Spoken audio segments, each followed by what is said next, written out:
Eh, may napansin lang ako sa sagingan eh. Parang may tao, sir. O mga tao talaga. Parang madami sila eh. Hindi ko alam kung ilan. Peter! Please naman! Pakawalan mo kami rito! Huwag kang makinig sa matandang yan! Sila ang gumawa nito sa atin! Walang mangyayaring masama sa'yo! Pakawalan mo na kami! Pero dahil sa mas pinili mong maging masama, eto na yung hustisya na yon. Paalam na sa'yo, Lerma. Sa wakas, matatahimik ka na rin.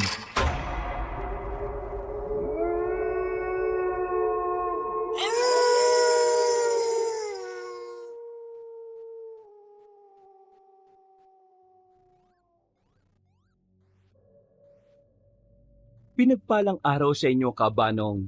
Ganon din sa lahat ng mga kabangers at mga kayanggaw. Ako nga pala si Peter. Hindi ko tunay na pangalan. Taga Metro Manila po ako. 24 na taong gulang. Bagong graduate at 1 taon pa lang bilang civil engineer. Bago pa man ako masanay sa buhay ng Maynila, yung gising ng alas 4:30 ng madaling araw, traffic, kapeng almusal at overtime sa opisina, dumating agad ang pagkakataon na hindi ko inaasahan.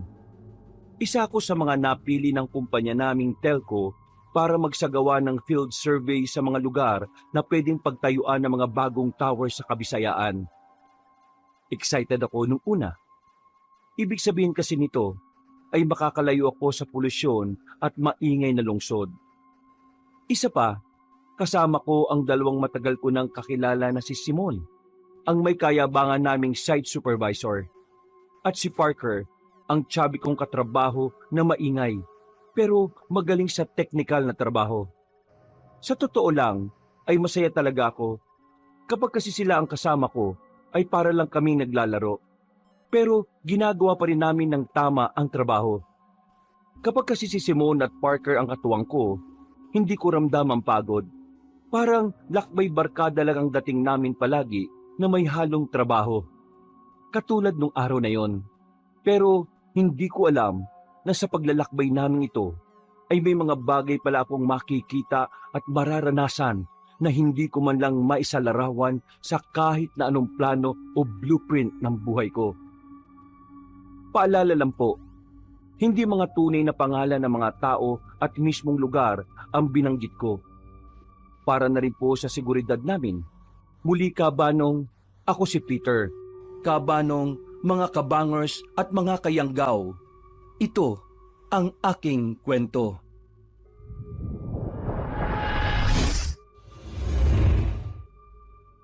Bago nga pala magsimula ang ating kwento, sana'y mapindot nyo muna ang subscribe button at ang notification bell para lagi kayong nanonotify pag may bago tayong mga kwento. At huwag nyo rin kalilimutan mag-like at comment. Napakalaking tulong po ito sa ating channel para mas makapagatid pa kami sa inyo ng mga magaganda at mga nakakapangilabot na mga kwento. At ngayon, sa ating pagpapatuloy.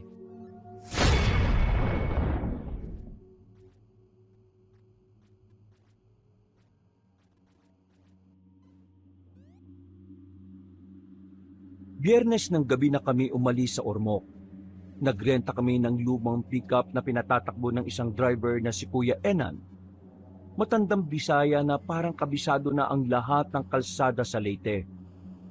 Habang tumatakbo ang sasakyan, nakikita ko ang unti-unting paghina ng signal sa cellphone. Expected ko na to, kaya nga kami nagpunta sa lugar na to para palakasin ang signal sa nasabing lugar.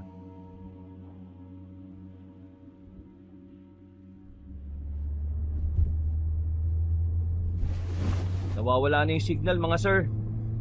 Oo nga eh. Ayan na. Simula na ng adventure natin, guys. Adventure? Mukhang horror movie to, sir. Buti na lang, dala ko tong emergency flashlight ko. Para kung sakaling mawalan ng ilaw ready ako. Grabe yan ah. Parang buong ilaw sa lugar nyo, dala-dala mo, Peter ah. Oo nga, sir At full charge pa to. Mas mabuti ning ready para sa kahit na anong sakuna. Ayos ka. Sakuna ka agad. Wala pa ngang nangyayari. May dala rin akong power bank dito. 20,000 milliampere na to. Pinadala pa to sa akin ng pinsan kong nasa Amerika eh. Sir Simon, narinig mo ba yung sinabi nitong bata natin? 20,000 milliampere daw, yung power bank niya. Ayos talaga tong si Peter natin eh. Oo nga eh. Kaya gusto ko ngang laging sinasama yan. Hindi na kailangan manduan eh. Alam na niya ginagawa niya. Pero, relax lang tayo guys ha. Late lang tong pupuntahan natin. Maganda sa lugar na to. At may kuryente rin naman. Pero, ewan ko lang din sa area na pupuntahan natin ha. Balita ko kasi, nagkakaroon ng madalas na pag-brownout dun eh. Mas okay na to, sir. Baka mamaya yung mapunta natin, may aswang. Di ba ganun daw yon? Kapag mga probinsya may mga aswang daw. Walang yaka, Peter. Napatawa mo ako ron ah. Ilang taon ka na ba at nagpapaniwala ka pa rin sa mga aswang-aswang na yan? 24 ho. Totoo naman yung sinasabi ko mga sir eh. Kahit civilized na yung ilang lugar sa probinsya, meron pa rin mga aswang at ibang kababalagan. Hindi natin yung pwedeng ipagsawalang bahala. Kakanood mo yan ng mga horror movies eh. Napaismid lang ako kabanong habang nagtatawanan sina Simon at Parker. Sa kabilang banda ay napansin kong itsura ni Kuya Enan na parang naniniwala rin sa mga sinasabi ko. Mas naniniwala ko sa reaksyon niya dahil taga dito siya mismo sa nasabing probinsya. Nanahimik na muna ako at naglaro na lang sa cellphone na sobrang hina na ng signal. Habang patuloy kaming umaakyat sa makipot na daan, halos wala na kaming nakasalubong. Ang mga ilaw sa poste ay unti-unti na ring nababawasan. Hanggang sa puro dilim at tunog na lang ng makina ang naririnig ko. Paminsan-minsan ay may makikita akong lumilipad na mga ibon sa gilid ng bintana. Parang paniki ang tingin ko. Kaya lang mas malaki. Makalipas ang ilang oras, pagdating namin sa harapan ng karatulang gawa sa kahoy na may nakasulat na maligayang pagdating sa baryo Taglawig, biglang huminto sa pagmamaneho si Kuya Enan. Huminto kami sa gilid na may nakapark ding mga sasakyan. Meron doong 2 kubo at mga tao ring tila dayuhan din na katulad namin. Nagtaka kaming 3 at sabay-sabay na napatingin sa kanya. Narinig ko ang pagtatanong ni Simon na nasa tabi ng driver's seat. Ayon nga kay Kuya Enan, ay hanggang doon na lang daw ang paghahatid niya sa amin. Sabi pa niya, mahirap na daw kasi kapag dumiretso ng ganitong oras, lalo na at madulas ang kalsada sa bandaroon. Mahirap magmaneho kapag gabi at madilim. Baka ito pa ang maging dahilan ng aksidente. Hanggang dito mo na lang kami ihatid. Sa pagkakaalam ko, ang sabi sa akin kanina sa telepono nung kausap ko, pagdating sa arko ng Baryo Taglawig, mga 3 kilometro pa raw yung sitio na pupuntahan namin eh. Narinig ko nga rin yun. Paano yan, Kuya Enan? Dapat pala nung una pa lang sinabi nyo na sa amin na hanggang dito nyo lang kami ihatid. Umarkilan na lang sana kami ng ibang driver. Hindi na ako nakisabat pa sa reklamo ng mga kasama ko, kabanong. Nakinig lang ako hanggang sa magpaliwanag na si Kuya Enan sa kanila. Iginit nga ng Ginoo na mas mabuting ipagpabukas ang biyahe dahil marami ang naaksidente sa pagpupumilit. Ipinaliwanag niya rin sa amin na bukas ay may magpipick up sa amin na nagngangalang Mang Otek, kung saan tiga roon mismo sa sityo. Nang marinig ko yun, ay nakisabat na nga ako para hindi na rin uminit ang usapan nilang 3. Oh, yun naman pala mga sir May susundo naman pala sa atin bukas. Siguro, tama lang din na pakinggan natin si Kuya Enan. Total, siya naman ang taga rito Sigurado kung alam niya ang sinasabi niya. Kaya mabuti pa, makinig na lang tayo mga sir. May magagawa pa ba tayo? Tsaka, ang tanong, saan tayo tutuloy ngayon? Huwag niyong sabihin doon sa kubo na yun, ha? Palagay ko nga sir, kasi yung 2 sasakyan nandun no. Tapos may mga tao rin sa labas. Mukhang ganun din ang bilin sa kanila. Kaya sumunod na lang tayo. Silang nakakalam ng mga rules and regulation dito eh. Mas okay na sundin natin yun. Sa mga ganitong probinsya pa naman, mas mainam talaga na sumusunod tayo sa mga ganitong klase ng mga patakaran. Sus, yan ka na naman eh. Papasok mo na naman ang Aswang Chronicles mo eh. Napangiti lang ako kabanong dahil sa huli ay wala na rin naman na magagawa ang mga kasama ko kundi ang sundin ang sinabi ni Kuya Enan. Doon nga kami pansamantalang nagpalipas ng gabi kahit hindi rin trip ni na Simon at Parker ang lugar. Katulad ko, wala rin naman kami magagawa kahit umangal kami ng umangal. Sa kabilang banda, napakatahimik ng lugar. Mahina ang ihip ng hangin. Pero malamig at talagang nanunuot ito sa balat. Nang nabigyan na kami ng silid na matutulugan, humiga kagad ang dalawa kong kasama at mabilis na nakatulog. Paayo-ayo pa tong mga to. Ang bibilis din naman pala makatulog. Hindi man nga lang tumagal ng 3 minuto. Mga humihilig-hilig na.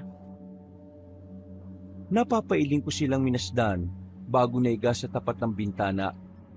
Nang tila dinadalo na rin ako ng antok, ay muling umihip ang malamyang hangin. Pero sa pagkakataong ito, ay umalingasaw ang tila amoy lupa na parang may halong asim ng nabubulok na halaman. Napabalikwas tuloy ako ng bangon at sumilip sa labas. Napilitan tuloy akong isara ang mga bintana dahil sa hindi kaaya-ayang amoy. Hindi ko rin alam kung dahil lang sa pagod, pero bago ako makatulog, parang may narinig akong tunog ng mga kuko sa labas. At tila ba parang may kumakalmot sa gilid ng sasakyan namin. Pero nang muli akong sumilip sa bintana, wala naman akong nakitang kahit sino roon, kaya natulog na talaga ako. Kinabukasan, 6:00 pa lang ng umaga, ay nagising na kami at habang nagkakape, ay may dumating na 4 na tricycle. Nakatinginan kami ni na Simon at Parker. Ang ini-expect lang namin na susundo sa amin ay kotse din. Wala na kaming nagawa dahil wala na rin kaming choice. Maya-maya pa nga ay lumapit na sa amin ang isang Ginoo na payat at medyo kulubot ang balat. Nagpakilala siya bilang si Mang Otek na siyang tinutukoy ni Kuya Enan kagabi. Pagkatapos namin siyang makausap, ay nag-ayos na rin kami ng mga sarili. Makalipas ang 1 oras, ay umalis na rin kami. Sumakay kami sa tricycle at nagsimula na ang biyahe papasok sa pinakaloob ng baryo. Habang binabagtas namin ang daan, ay napansin kong tila unti-unting nag-iiba ang ambience ng paligid. Mas dumami ang mga puno at mas nangaunti ang mga bahay. Ilang minuto pa ay nakarating na kami sa may gitnang bahagi kung saan may maliit na barangay hall na gawa sa kahoy. Huminto kami roon para kausapin ang namumuno sa lugar para sa pagsasurvey. Si Simon na ang kumausap sa kanila at nagtambay na lang kami ni Parker sa labas para tumingin-tingin sa paligid. Magla-live pa naman sana ako. Kaso, wala na talagang signal sa area na to eh. Kahit yung ibang network, mahinang-mahina talaga sumagap. Kaya nga tayo yung kauna-unahan na magtatayo ng malakas-lakas na signal dito sa area na to eh. Hindi matatapos ang taon na to, magkakaroon na ng maayos na connection ng lugar na to. Sana nga, matapos ka agad. Para kapag balik natin dito makapag-live na ako. Wow plano mo pa talagang bumalik dito? Siyempre, baka malay mo naman. Dito ko na mahanap yung forever ko, di ba? Di wow! Marami pa kaming naging asaran at kwentuhan ni Parker hanggang sa lumabas na si Simon kasunod ng ilang opisyal sa baryo. Pagkatapos namin makapagpaalam, ay sinamahan na nga ulit kami ni Mang Otek papunta sa bahay na tutuluyan namin. Mas maayos naman ang nasabing bahay kumpara sa tinulugan namin nung gabi. Maya-maya pa, habang nag-ayos kami ng mga gamit para sa pagsasurvey sa tatayuan ng telco tower, nakarinig kami ng ingay sa labas. Pagdungaw ko sa bintana, ay may mga tao roon at karamihan ay matatanda. May mga bata ring nakadungaw pero hindi sila lumalapit. Yung tipong ilang na ilang. Dumungaw din sa bintana si Parker pati si Simon at pagkatapos ay saka kami nagkatinginan na tatlo. Anong meron? Wala naman. Ganyan lang daw talaga ang mga tao dito kapag nakakita ng mga bagong salta. Sabi ng kapitan sa akin kanina, huwag daw nating pansinin yung mga yan. Parang nakakailang naman, sir. Bakit ka naman maiilang? Tingnan nyo naman yung mga titig nila sa atin, no? Feeling ko tuloy, yung mga nagawa kong kasalanan sa lugar na to, eh. Tsaka yung bata ron, no? Parang mga takot na takot. Huwag yun na silang pansinin. Basta trabaho lang ng trabaho hanggang sa matapos tayo. Isipin mo na lang, Peter, na parang kang artista na pinagkakaguluhan. Malay mo, di ba? May chikas na magkagusto sa'yo rito. Baka bago tayo umalis dito baka isa ka pa o baka di lang isa, baka dalawa o tatlo pa.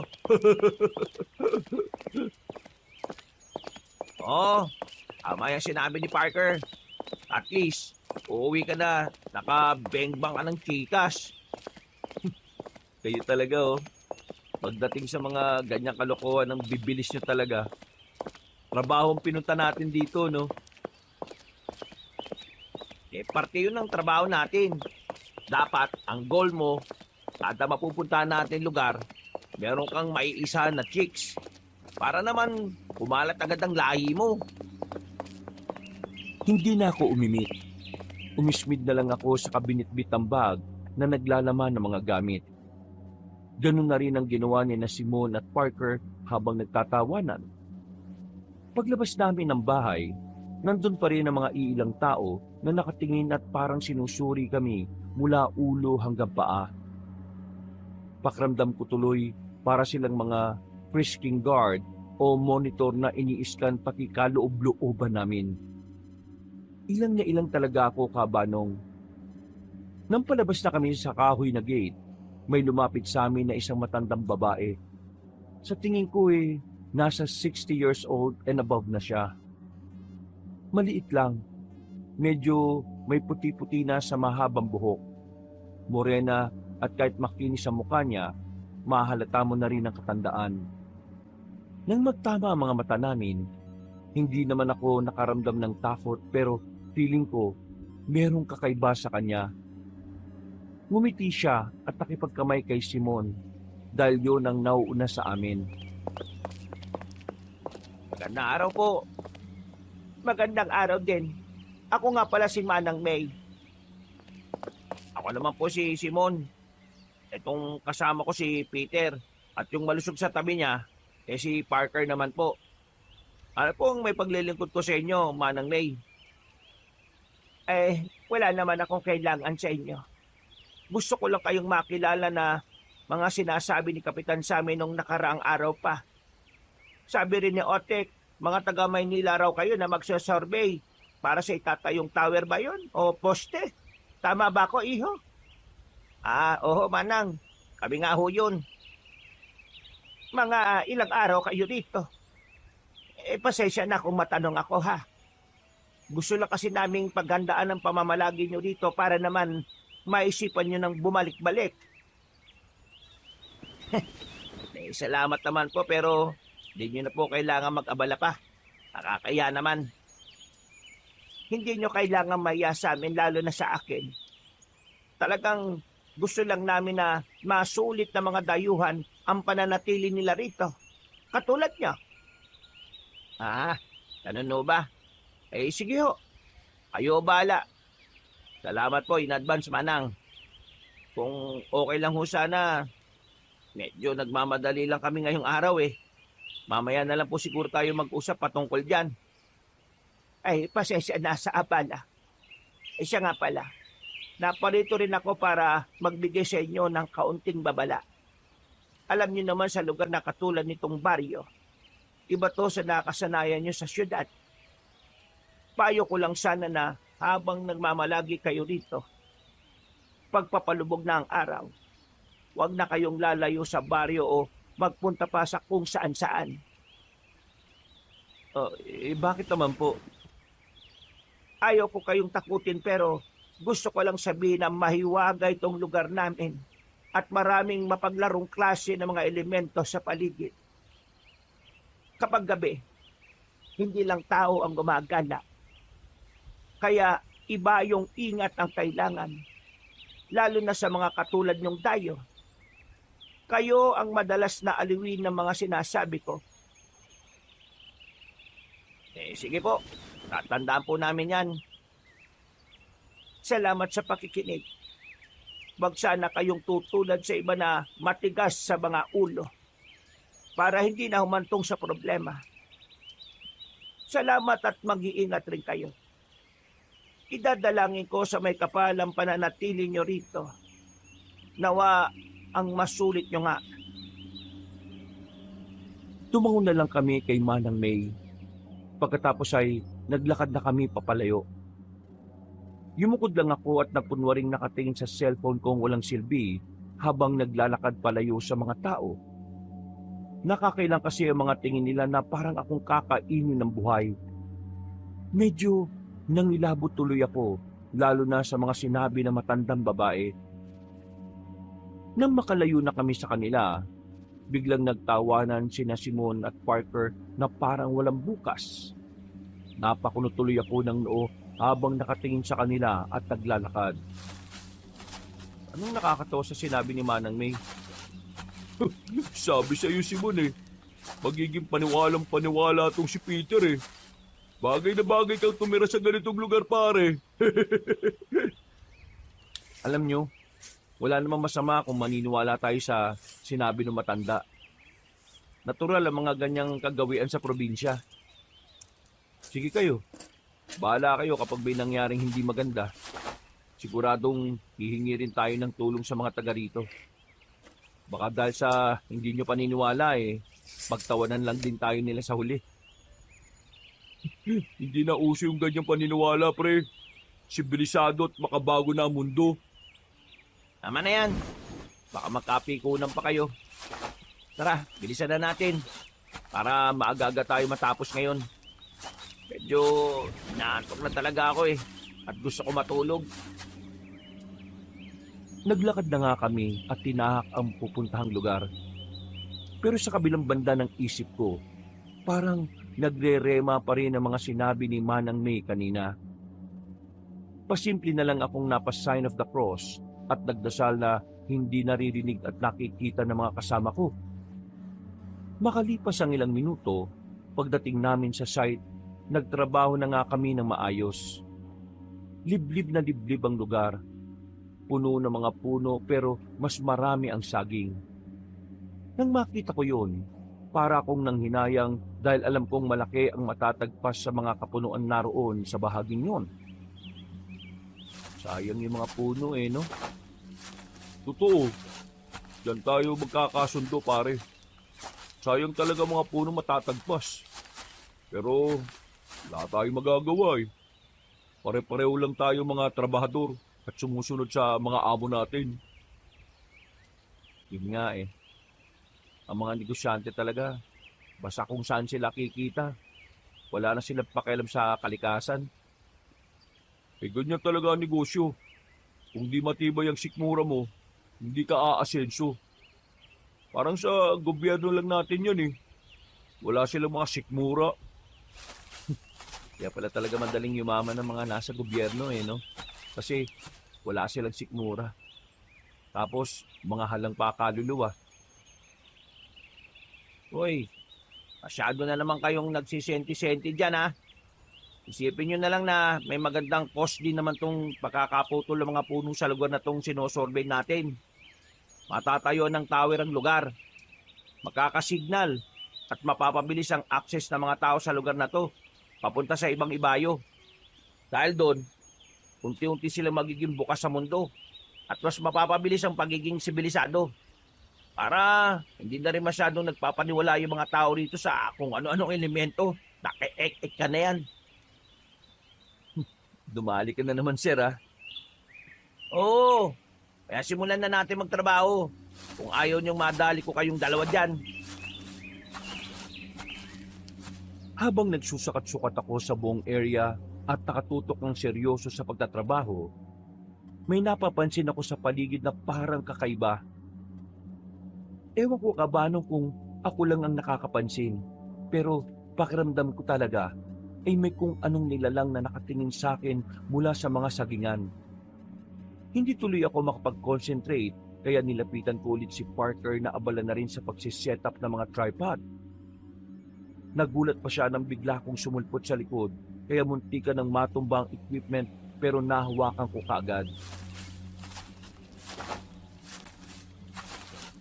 Uy! Kakagulat ka naman pare. Para kang elementong sinasabi ni Manang May ah.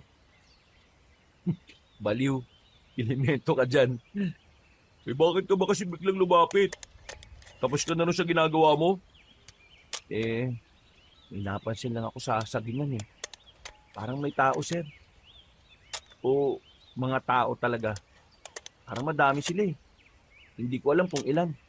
Pero sure akong merong nakatingin talaga. Sagingan ba ka mo? Tapos may nakikita kang tao. Langya. Parang alam ko na yan ah. Yung mga napapanood ngayon sa social media, yung mga binubutasan yung saging tapos inaano. Alam mo na yun. Baka yun yung nakita mo. Puso raw yun sa mga ganitong lugar eh. Pastime ng mga kalalakihang walang magawa. Seryoso ako, no, Siraka? Seryoso rin naman ako ah. Gusto mo, tanong pa natin kay Boss Simon eh. Boss Simon! Oh, ano na naman ba yun? Daldalan na naman kayo ng daldalan dyan ha. Magtrabaho muna kayo bago mag-ingay-ingay. Tara muna rito saglit, sir. Samahan natin tong si Peter dun sa sagingan. May nakita raw siyang parang mga taong nakatingin eh. Napakunot ng noo si Simon, pero lumapit din siya sa amin. Maya-maya lang din ay naglakad kami papunta sa mga sagingan. At ganoon na lang ang gulat namin nang makakita nga kami ng butas sa ilang mga saging na naroon. Nagkatinginan pa kaming tatlo bago napahalakak ng malakas sina Simon at Parker. O diba? Sabi ko naman sa iyo eh. Hindi ko nilalata pero pastime talaga ng mga kalalakihang taga-probinsya ang pagtira sa puno ng saging. Nagya, halos lahat yata ng katawan ng saging may butas eh oh. Gagi, mabidyo't nga. Legit pala talaga. Ipopost ko to kapag pauwi na tayo. Kapag may signal na. Kawawa naman yung mga saging oh. Nabuntis ng walang kalaban-laban. Wait. Ano kaya lasa ng mga bunga niyan? Ayaw ko nang isipin oh. Iiwas muna akong kumain ng saging sa lugar na to. Ako rin, boss. Napailing na lang ako kabanong habang pinagmamasdan ng dalawa na nagtatawanan pa rin. Nagbidyuhan pa nga sila na pakunwari ring pinagsasamantalaan ng puno ng saging. Tawa lang sila ng tawa pero nang mapatingin ako sa hindi kalayuan ay meron talaga ako nakitang maitim na nilalang. Namumula ang mga mata at bigla itong tumakbot na wala sa mga halamanan. Natulala talaga ako't nang hinabot. Tila bumalik lang ako sa wisyo nang mapatingin sa akin sina Simon at Parker na nagtatawanan pa rin. Maya-maya na nga tayo magkulitan. Trabaho na. Para mabilis tayo matapos. Ito kasing si Peter eh. Tara na nga. Makauwi na rin tayo kagad. Umismid na lang ako at tinalikuran sila. Nagpatuloy na nga kami sa pagtatrabaho at dahil sa madali lang ang ginagawa ko, ako ang naunang matapos sa kanila. Hindi muna ako lumapit sa mga kasamahan ko. Hinayaan ko lang sila. Baka kasi magpatulong kapag inabala ko pa. Iginala ko ulit ang tingin ko sa paligid. Hanggang sa madako ulit ako sa sagingan. Bigla ko na lang ulit tuloy naalala ang nakita kong itim ng nilalang kanina. Yun na nga kayong sinasabi ni Manang May na mga kakaibang elemento. Totoo naman yung nakita kong yun. Sigurado kong hindi ko guni-guni yun. Napahawak ako sa dibdib at napabuntong hininga ng malalim. Pagkatapos ay muli akong napa-sign of the cross hanggang sa maramdaman kong naiihi na ako.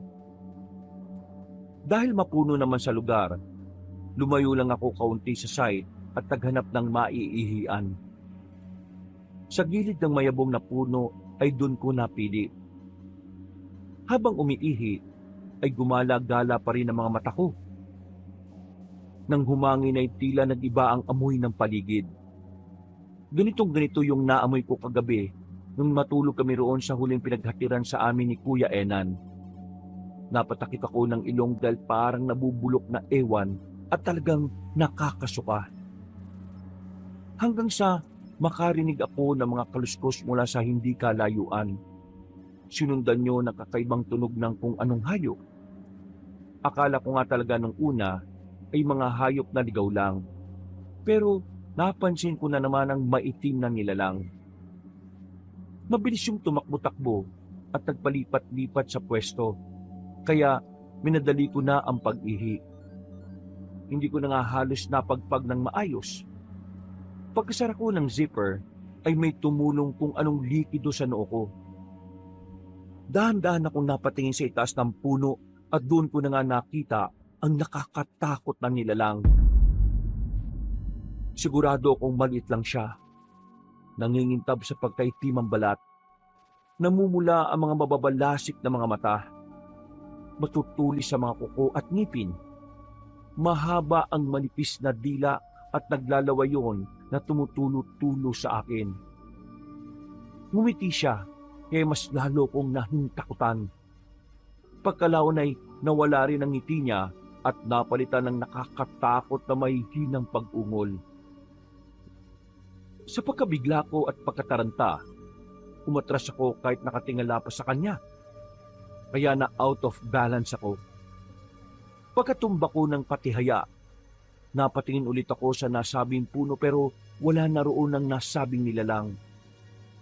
Dahil doon, ay dali-dali kong iginala ang tingin hanggang sa marinig ko sa paligid ang kanyang mahinang pag-ungol.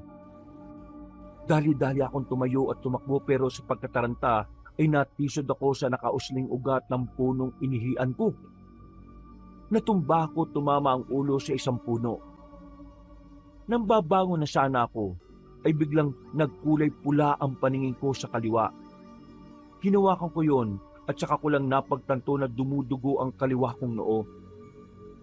Narinig ko na naman ang pagaralgal na ungol at pagbaling ko sa kanan ay nakita ko ang nakakatakot na nilalang kanina. Handa na niya akong sakmalin kaya napasigaw ako ng malakas. Dahil dito ay natigil sina Simon at Parker sa kanilang ginagawa. Patakbo silang pumunta sa kinaroroonan ko. Pagdating nila, ay napalingon kagad ako habang paupong nakasandal sa gilid ng puno. Oh, ano nangyari dito? Dumudugo yung noo mo, pre! Hindi na ako nakasagot dahil bigla akong nakaramdam na matinding pagkahilo. Malamang dala yun ng nerbiyos. Iginala ko muna ang tingin sa paligid. Nang masiguro kong wala nang nakakatakot na nilalang, ay ipinikit ko na lang ang mga mata ko. Pagdilat ko ng mga mata, naroon na ako sa bahay na tinutuluyan namin. Tumingin kagad ako sa relo. At nang makita kong pasado 5:00 na ng hapon, napabalik ko sa ng bangon. Pero napahawak ako sa ulo dahil medyo sumasakit yon. Mabuti at gising ka na. Ay, anak ka ng tikbalang. Nandiyan po pala kayo. Nagulat naman ako sa inyo, Manang May. Pasensya na kung nagulat kita. Maayos na ba ang pakiramdam mo?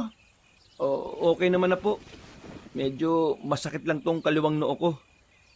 Nilagyan ko yan ng dinikdik na malunggay at iba pang halamang gamot para mabilis na gumaling. Para rin hindi ma-impeksyon. Salamat po. Nasaan po ba yung mga kasama ko? Nandun pa rin sa site. Kasama nila si Otek at yung iba pa. Pero pabalik na yon dahil mag-aalas 5 na. Ganun po ba?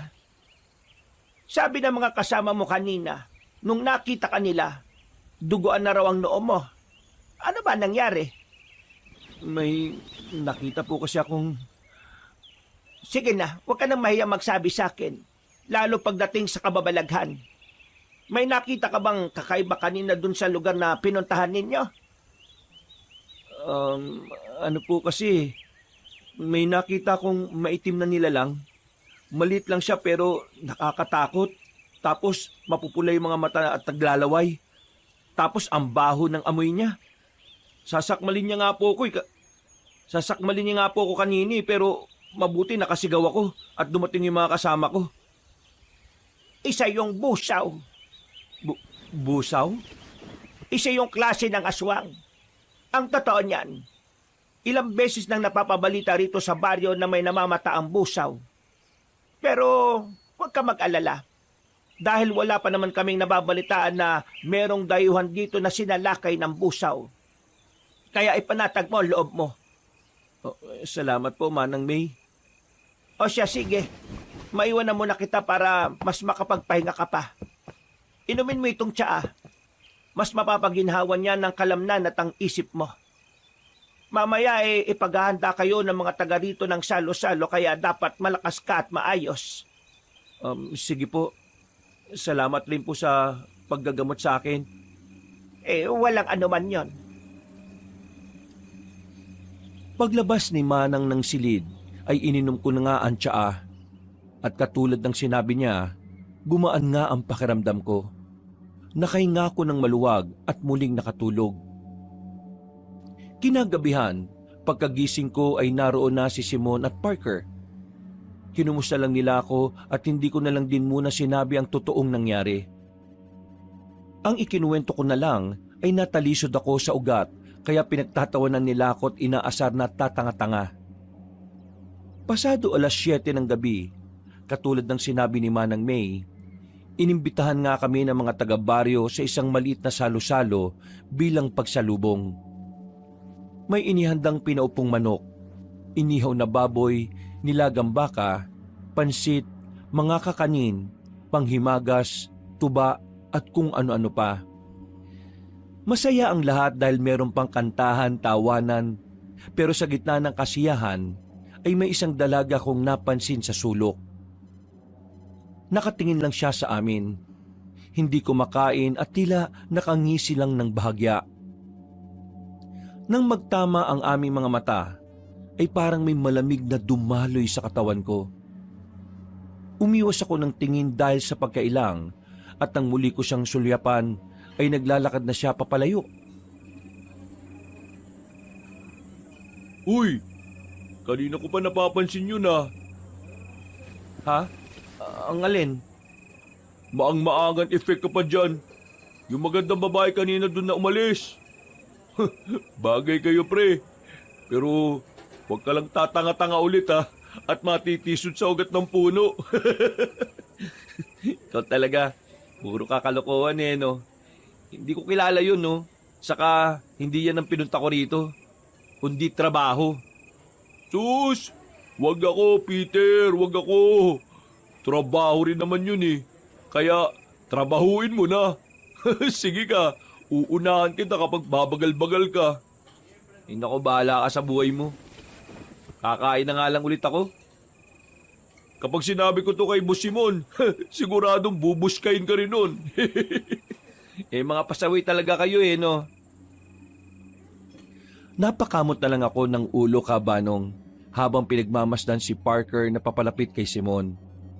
Nang mabulungan na niya yon ng kalokohan, sabay silang napatingin sa akin at biglang nagtawanan na halatang nang aasar. Napailing na lang ako sa kasumandok ng masarap na kanin. Eksakto naman na lumapit si Manang May sa akin kaya kinausap ko na rin siya. Manang, kilala niyo po ba yung babaeng nakatayo ron kanina? Yung nandun sa gilid ng poste? Si Lerma yata yung tinutukoy mo. Taga rito po ba yon? Oo.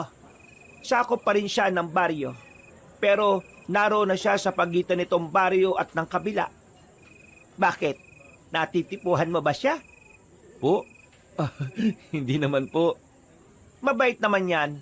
Minsan lang talaga may pagkatahimik. Ngumisi lang ako kabanong at kumain na ng kakaning sinando ko. Pagkalaon ay nagpaalam na rin sa akin si Manang May. Tumabi na rin ako kina Simon at Parker habang patuloy pa rin silang nang aasar sa akin. Maya-maya pa, habang patuloy ang kasiyahan at pakikihalubilo namin sa mga taga-baryo, biglang napansin ni Simon na nag-flicker ang mga ilaw. Napatingala kaming lahat, pero sinabi ni Mang Otek na normal lang naman daw ang bagay na yon sa lugar. Kaya nagkibit-balikat na lang ako. Nagpatuloy ang pagpatay-sindi ng ilaw hanggang sa tumagal to ng halos 3 minuto. Pagkatapos noon ay muling umalingasaw ang pamilyar na amoy. Napahawak tuloy ako sa balikat ni Parker na katabi ko lang. Uy, naamoy mo ba yon? Ang alin? Yung mabahong amoy, parang nabubulok na ewan. Pare, tandaan mo na ang bibig ay malapit sa ilong ha. Baka alam mo na kung ano yung naaamoy mo. He, puro ka talaga kalokohan. Huy, may dumaan sa paanan natin. Ano yun? Pagkasabi kong yun, ay eksaktong bumalik na rin ang kuryente. Pagtingin ko sa ilalim ng mesa namin, ay may isang pusang ginger ang tumakbo na palayo. Tinawanan naman tuloy ako ni na Simon at Parker. Pagkalaon ay nagpatuloy na ang kasiyahan habang ngumangata kami ng pagkain. Mabilis na lumipas ang oras. Aaminin ko kabanong nag-enjoy ako nung gabing yon. Pero may parte ng isip ko na hindi pa rin maalis-alis yung nangyari nung umagang yon. Sa tuwing pipikit kasi ako, ay parang nakikita ko yung sinasabing busaw ni Manang May. Dahil doon, ay nilibang-libang ko na lang ang sarili ko sa paglalaro ng offline game sa cellphone. Tumigil lang ako nang marinig ko si Parker na humihilik na ng malakas. Grabe naman to kung makahilik talaga tong si Parker oh. Parang wala nang bukas eh. Ay, makatulog na nga. Anong oras na rin pala? Kala ko maagagap eh. Nilagay ko na ang cellphone sa ilalim ng unan, saka nagdasal ako at natulog na ng mahimbing. Pagsapit ng 12:00 ng hating gabi, ay nagising ako sa ingay mula sa labas. Naririnig ko kasing parang may kakaibang kaluskos sa labas. Tapos may nakakangilong tunog na parang nagkikiskis ng kuko sa dingding. Kakamot-kamot akong bumangon dahil parang kapipikit lang ng mga mata ko. Ano ba yung tunog na yon? Sakit sa tenga. Pero ang sarap pa rin ng tulog nila Sir Simon at Parker Ba talaga kapag malalim ang tulog kahit saan na lugar? Binuksan ko ang bintana at tinanap ang tunog hanggang sa may makita kong aninong gumagalaw sa bubungan ng bahay. Ito rin yung nakita kong halimaw doon sa site, na kung tawagin nga ni Manang May ay busaw. Napatingin yun sa akin at muli kaming nakatitigan. Nangilabot ako at hindi na naman kaagad nakagalaw. Mabuti na lang ay hindi ito umatake at bigla itong tumalon papunta sa kakahuyan. Nang mawala na sa paningin ko ang busaw, dali-dali kong isinara ang bintana at kaagad ginising sina Simon at Parker. Sir Simon, Parker, may ano sa labas? Oh, anong may ano? Anak ka naman ng teting oh. Ano ba Peter? Anong oras pa lang oh? May nakita nga akong itim na ano. Uy, ano nga ano? Puro ka ano dyan eh. Eh kung anuin kaya kita dyan sa kakaano mo. Di ba? Labo mo pre. Meron nga talaga ako nakita. Galing sa bubong. Siguro pusa lang yung pre. Ano ba? Hindi, aswang yun. Yun din yung nakita ko kaninang umaga. Ay nako, itulog mo na lang yan Peter. Huwag mo na kaming istorbohin. Natigilan kaming lahat dahil biglang may kumalubog sa bintana. Nakita namin na may tumama roon na kung ano kaya sabay-sabay kaming napatingin. Dahil dito ay parehong napabalikwas ng bangon sina Simon at Parker. Ako naman ay napatras palayo sa bintana dahil malapit yun sa kinahihigaan ko. Hinayaan ko lang silang lumapit. At pagbukas ni Simon sa bintana, sumilip siya sa labas. Ganon din ang ginawa ni Parker. Pareho silang nagpagala-gala ng tingin pero wala naman silang nakitang kahit na ano. Nang tingnan namin ang bakas sa bintana, para lang yung basang kung anong malambot na bagay na tumama roon. Ano yung tumama sa bintana, mga sir? Di ko alam. Pero hayaan na natin yun. Baka kung ano lang yun. O sige na, matulog na nga ulit tayo. Hindi na ako nakapagsalita at pinagmasdan na lang ang dalawa kong kasamahang parehong kumakamot ng ulo. Ramdam ko ang pagkainis nila dahil nga sa naalimpungatan sila pareho sa ginawa kong paggising. Pagkahawi pa loob ni Parker ng kurtina, tumingin siya sa akin na tila naiinis pa rin. O yan, nawi ko na pa loob yung kurtina ha, para hindi kung ano-ano yung nakikita mo.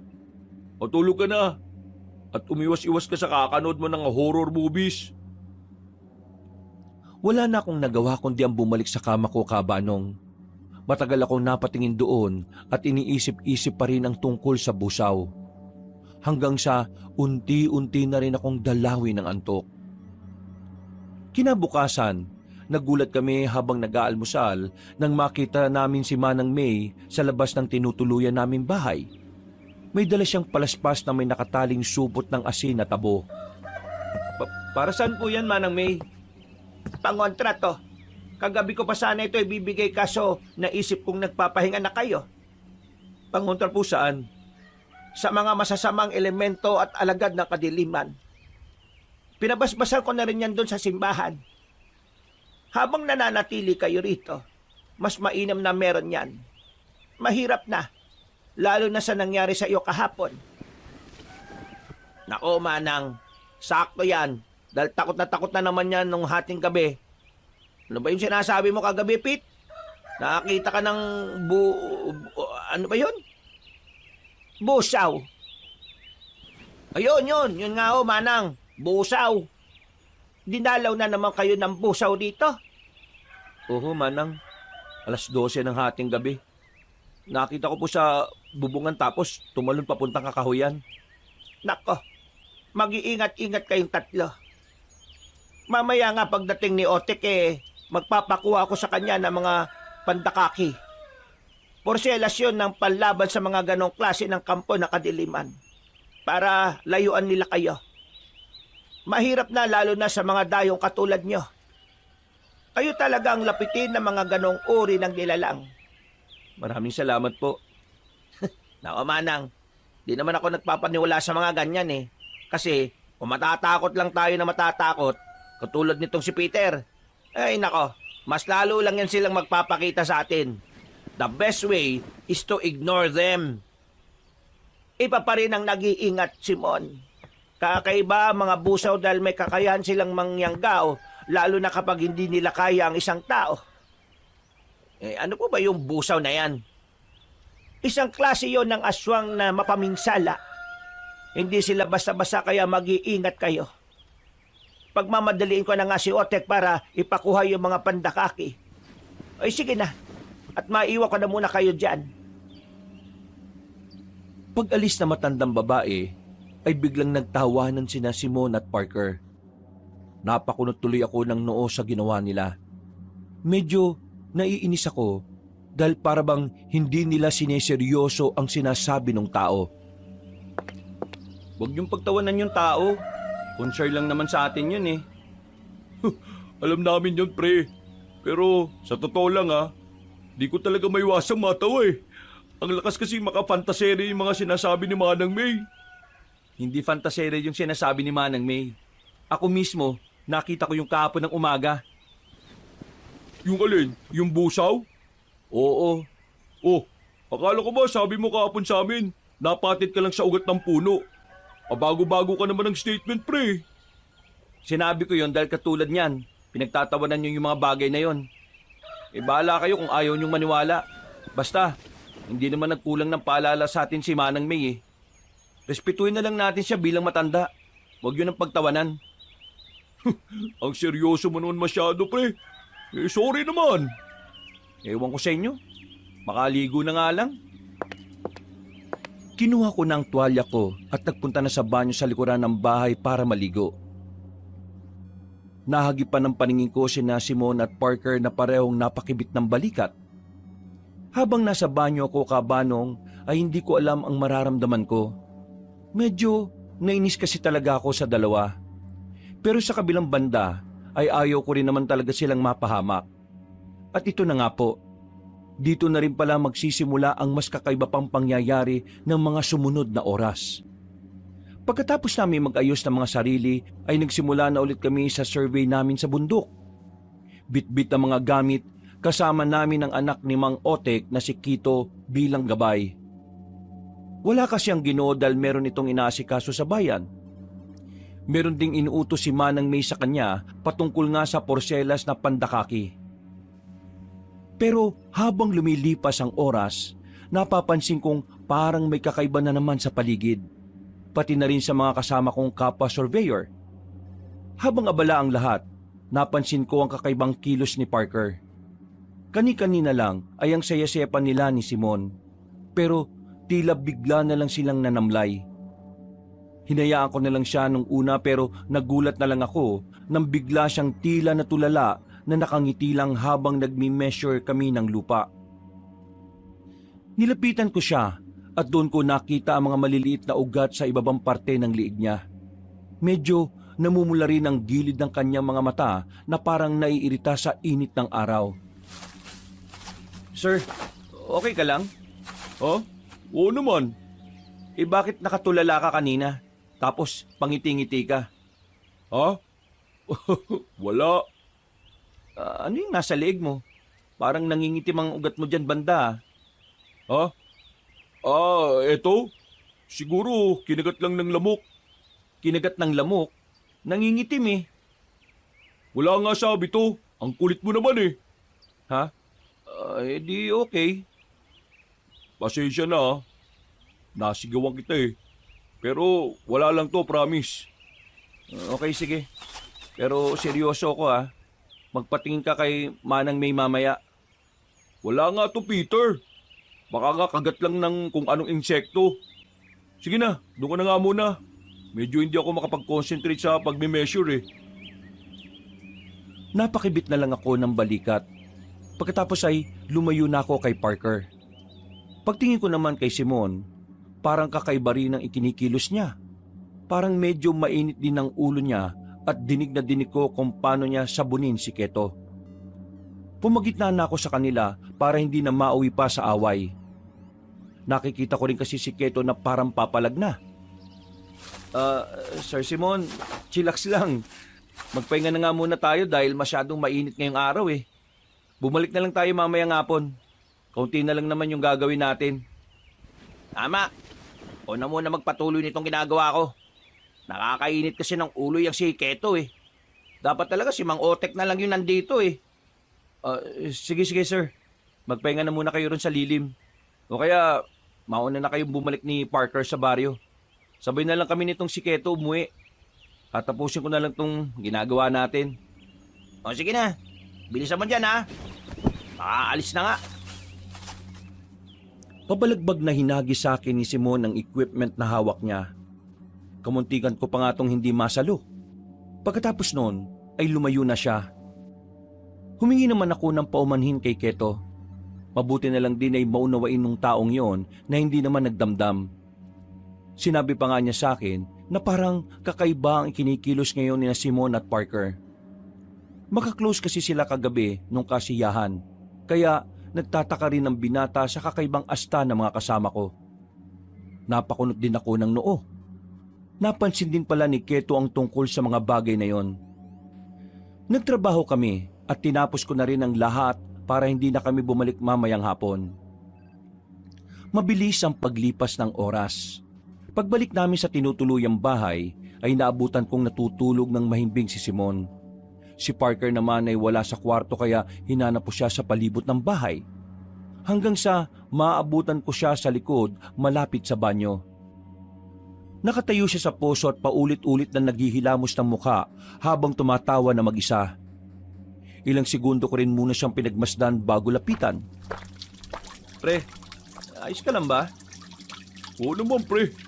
Medyo mainit lang yung pakiramdam ko kaya panay ang pagilamos ko ng muka.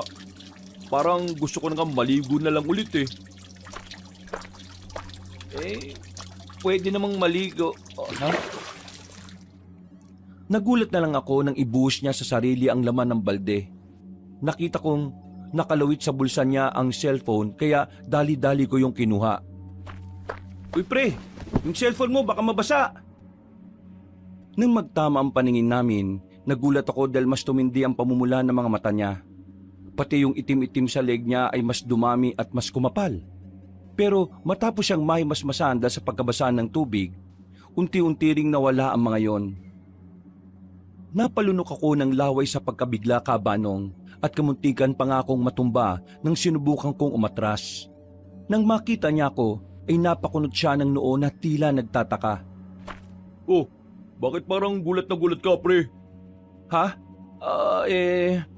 Para ka namang nakakita ng bulto dyan. Uy, teka, bakit hawak mo yung cellphone ko? Oh, nagpakabasa nga pala ako. Para kasing ang init-init kasi ngayon eh. Kakaiba yung init eh, no? Ha? Oo nga, pre. Uy, favor naman oh. Pakuha yung tuwalya ko tapos pakihagis na lang sa bintana. Salamat pre ah. Sinunod ko na lang ang sinabi niya. Pagkakuha ko sa kwarto ng tuwalya, hinagis ko yun sa bintana. Naupo na lang ako sa kama at tila napapaisip sa mga kawirduhang nangyayari. Napatingin ako sa kama kung saan nakapwesto si Simon. Tulog na tulog pa rin siya kaya medyo nakahinga rin ako ng maluwag. Pagpasok ni Parker ay pinagmasdan ko na lang din siya. Nakampante rin ako dahil mukhang okay naman na siya. Matapos siya makapagbihis ay kinuha niya ang cellphone at nahiga na rin muna para matulog. Humiga na rin ako at pinagmasdan sila sa kani-kanilang kama habang nahihimbing sa pagtulog. Takang-taka man sa mga inasal ng dalawa, masaya pa rin ako, Kabanong, dahil okay naman pala sila sa pag-aakala ko. Hindi ko talaga naisip na pagkatapos ang nangyari kanina ay mas masusundan pa ng kakaibang kababalaghan ng lahat. At ito na nga ang hindi ko talaga inaasahan na mangyayari sa buong buhay ko. Pagsapit ng gabi, wala pa rin sina Manang May at Mang Otek. Pero dahil may stock naman ng pagkain, kaya nagluto na si Keto para sa amin. May nagbigay na native na pato at kinatay niya yon para iulam namin. Nang umalingasaw ang amoy ng dugo ng nasabing hayop, kitang-kita ko si Parker mula sa bintana na tila titig na titig sa sariwang karne ng pato. Hindi ko nga alam kung refleksyon lang yon ng ilaw, pero nakita ko talaga na tila kumislap ang mga mata niya. Napadila rin siya na parang natatakam hanggang sa dumungaw na lang din si Simon sa bintana na tila naiirita. Ano ba yung amoy na yon? Sobrang lansa. At ang ingay ng tunog. Sino ba yung nagkakalampag dyan? Ha? Pasensya na sir kung nagising ka. Naghihiwa lang tong si Keto ng karne ng pato na binigay sa atin ng kapitbahay nila. Hinatay namin yung hayop kaya medyo malansa yung amoy. Ganun ba? Itapon nyo na lang kagad kasi sobrang tapang ng lanse. Parang sumasagat sa ilong ko. Saka yung ingay. Inaan nyo lang ng kaunti. Sige, ako na pong bahala sir. Itatapon ko na lang yung mga dugo-dugo sa malayo.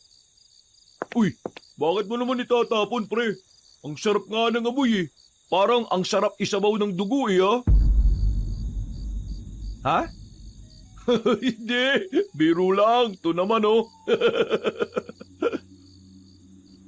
Dinampot ko na kaagad ang supot kung saan nakalagay ang ibang parte ng pato na hindi mapapakinabangan. Kasama na ang balahibo. Yung dugo naman, ipinaagos na lang ni Keto saka binuhusan ng tubig. Nakakagutom naman yan. Natatakam na tuloy ako Parang gusto ko na tuloy sunggaban yung karne Uy, ano ba yung pinagsasabi mo? Okay ka lang ba pre? Ha? Ha? Oo naman. Sadyang gutom lang talaga siguro. Gutom na gutom. Hindi ko na masyadong pinansin ang kawirduhan ni Parker. Tinapon ko na sa malayo ang basura. At Inapuyan ito dahil na rin sa payo ni Keto. Maya-maya, nang matapos na siya, ay niluto na kaagad ang karne ng pato. Naghapunan na kami kaagad pero umalis na si Keto dahil kailangan na rin siya sa bahay ng kanilang asawa. Pinipilit ko nga siyang maghapunan pero tumanggi lang siya ng tumanggi. Hindi ko na masyadong pinilit dahil alam ko rin naman na naiilang siya kay Simon. Habang naghahapunan kami, ay parang mga gutom na gutom ang mga kasama ko. Hindi ko tuloy alam kung ano ang mararamdaman ko.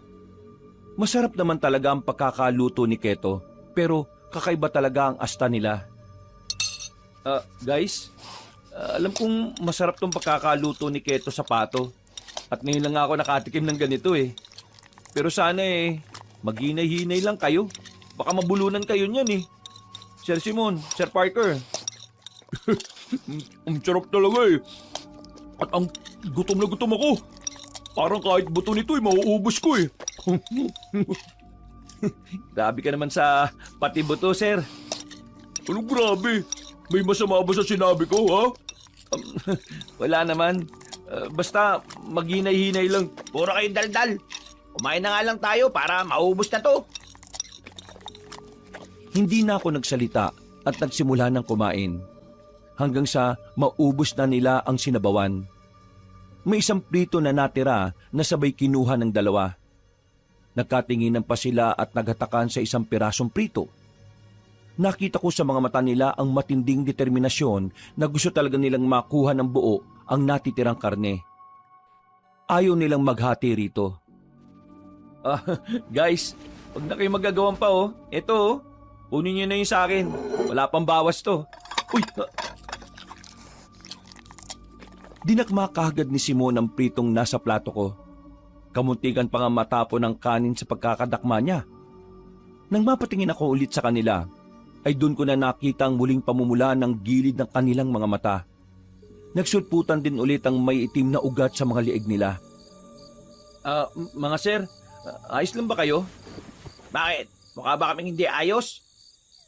Para kasing namumula mga mata nyo eh. At saka, ikaw yata ang hindi ayos, pre.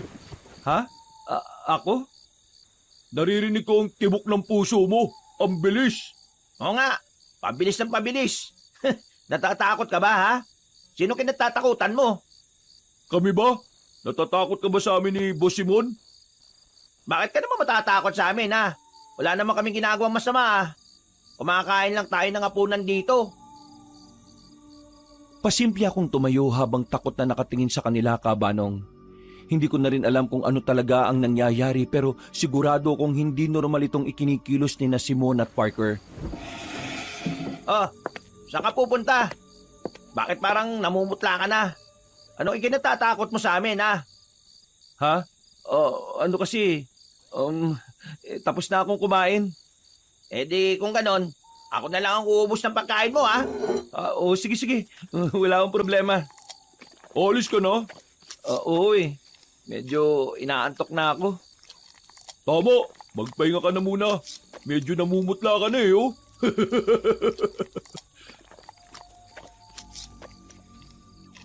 Hindi ko na pinakinggan ang sinasabi nila dahil dali-dali akong tumakbo papunta sa kwarto at nagsumiksik sa kama.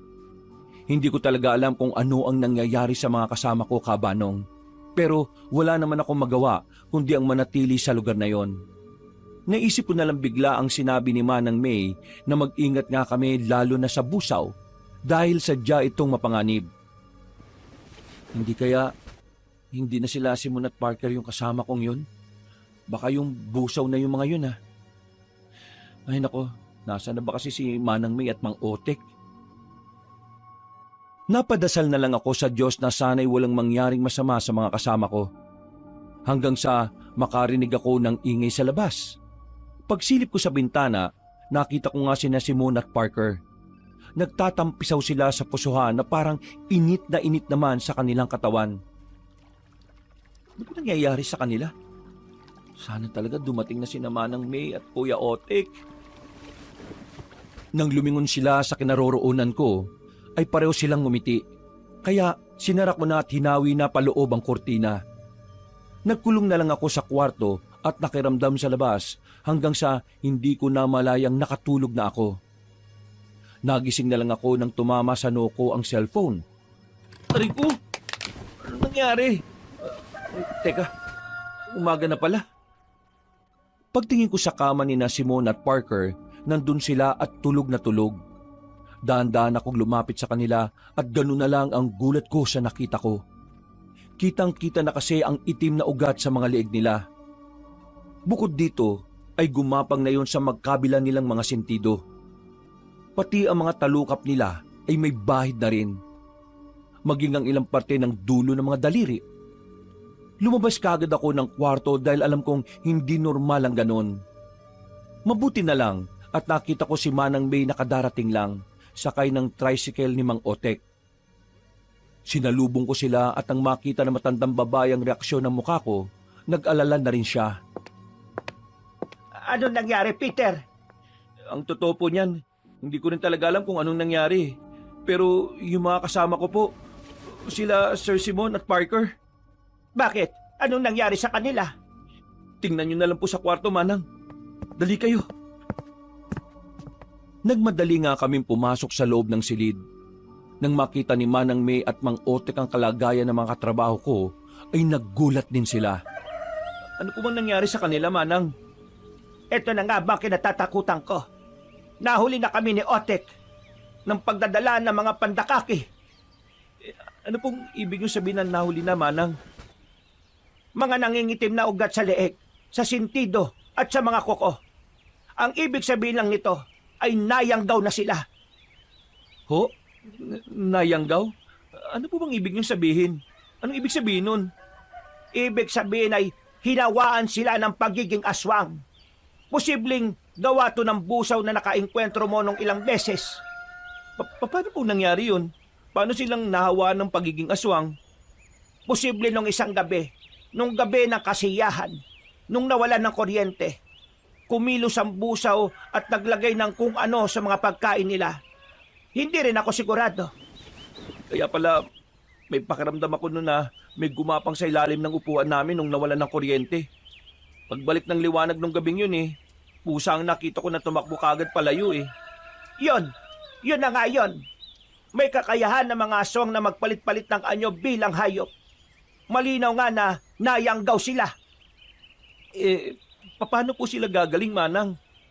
Ang unang hakbang ay kailangang malaman natin kung sino ang gumawa nito sa kanila. Pangalawa, kahit anong mangyari, hindi sila dapat makatikim ng sariwang dugo at karne ng tao. Ng tao? Oo, tama ang narinig mo. Na sariwang karne at dugo ng tao.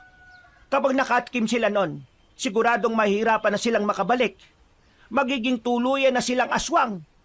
Hindi po sila po pwedeng maging aswang, Manang. Oo, naiintindihan ko.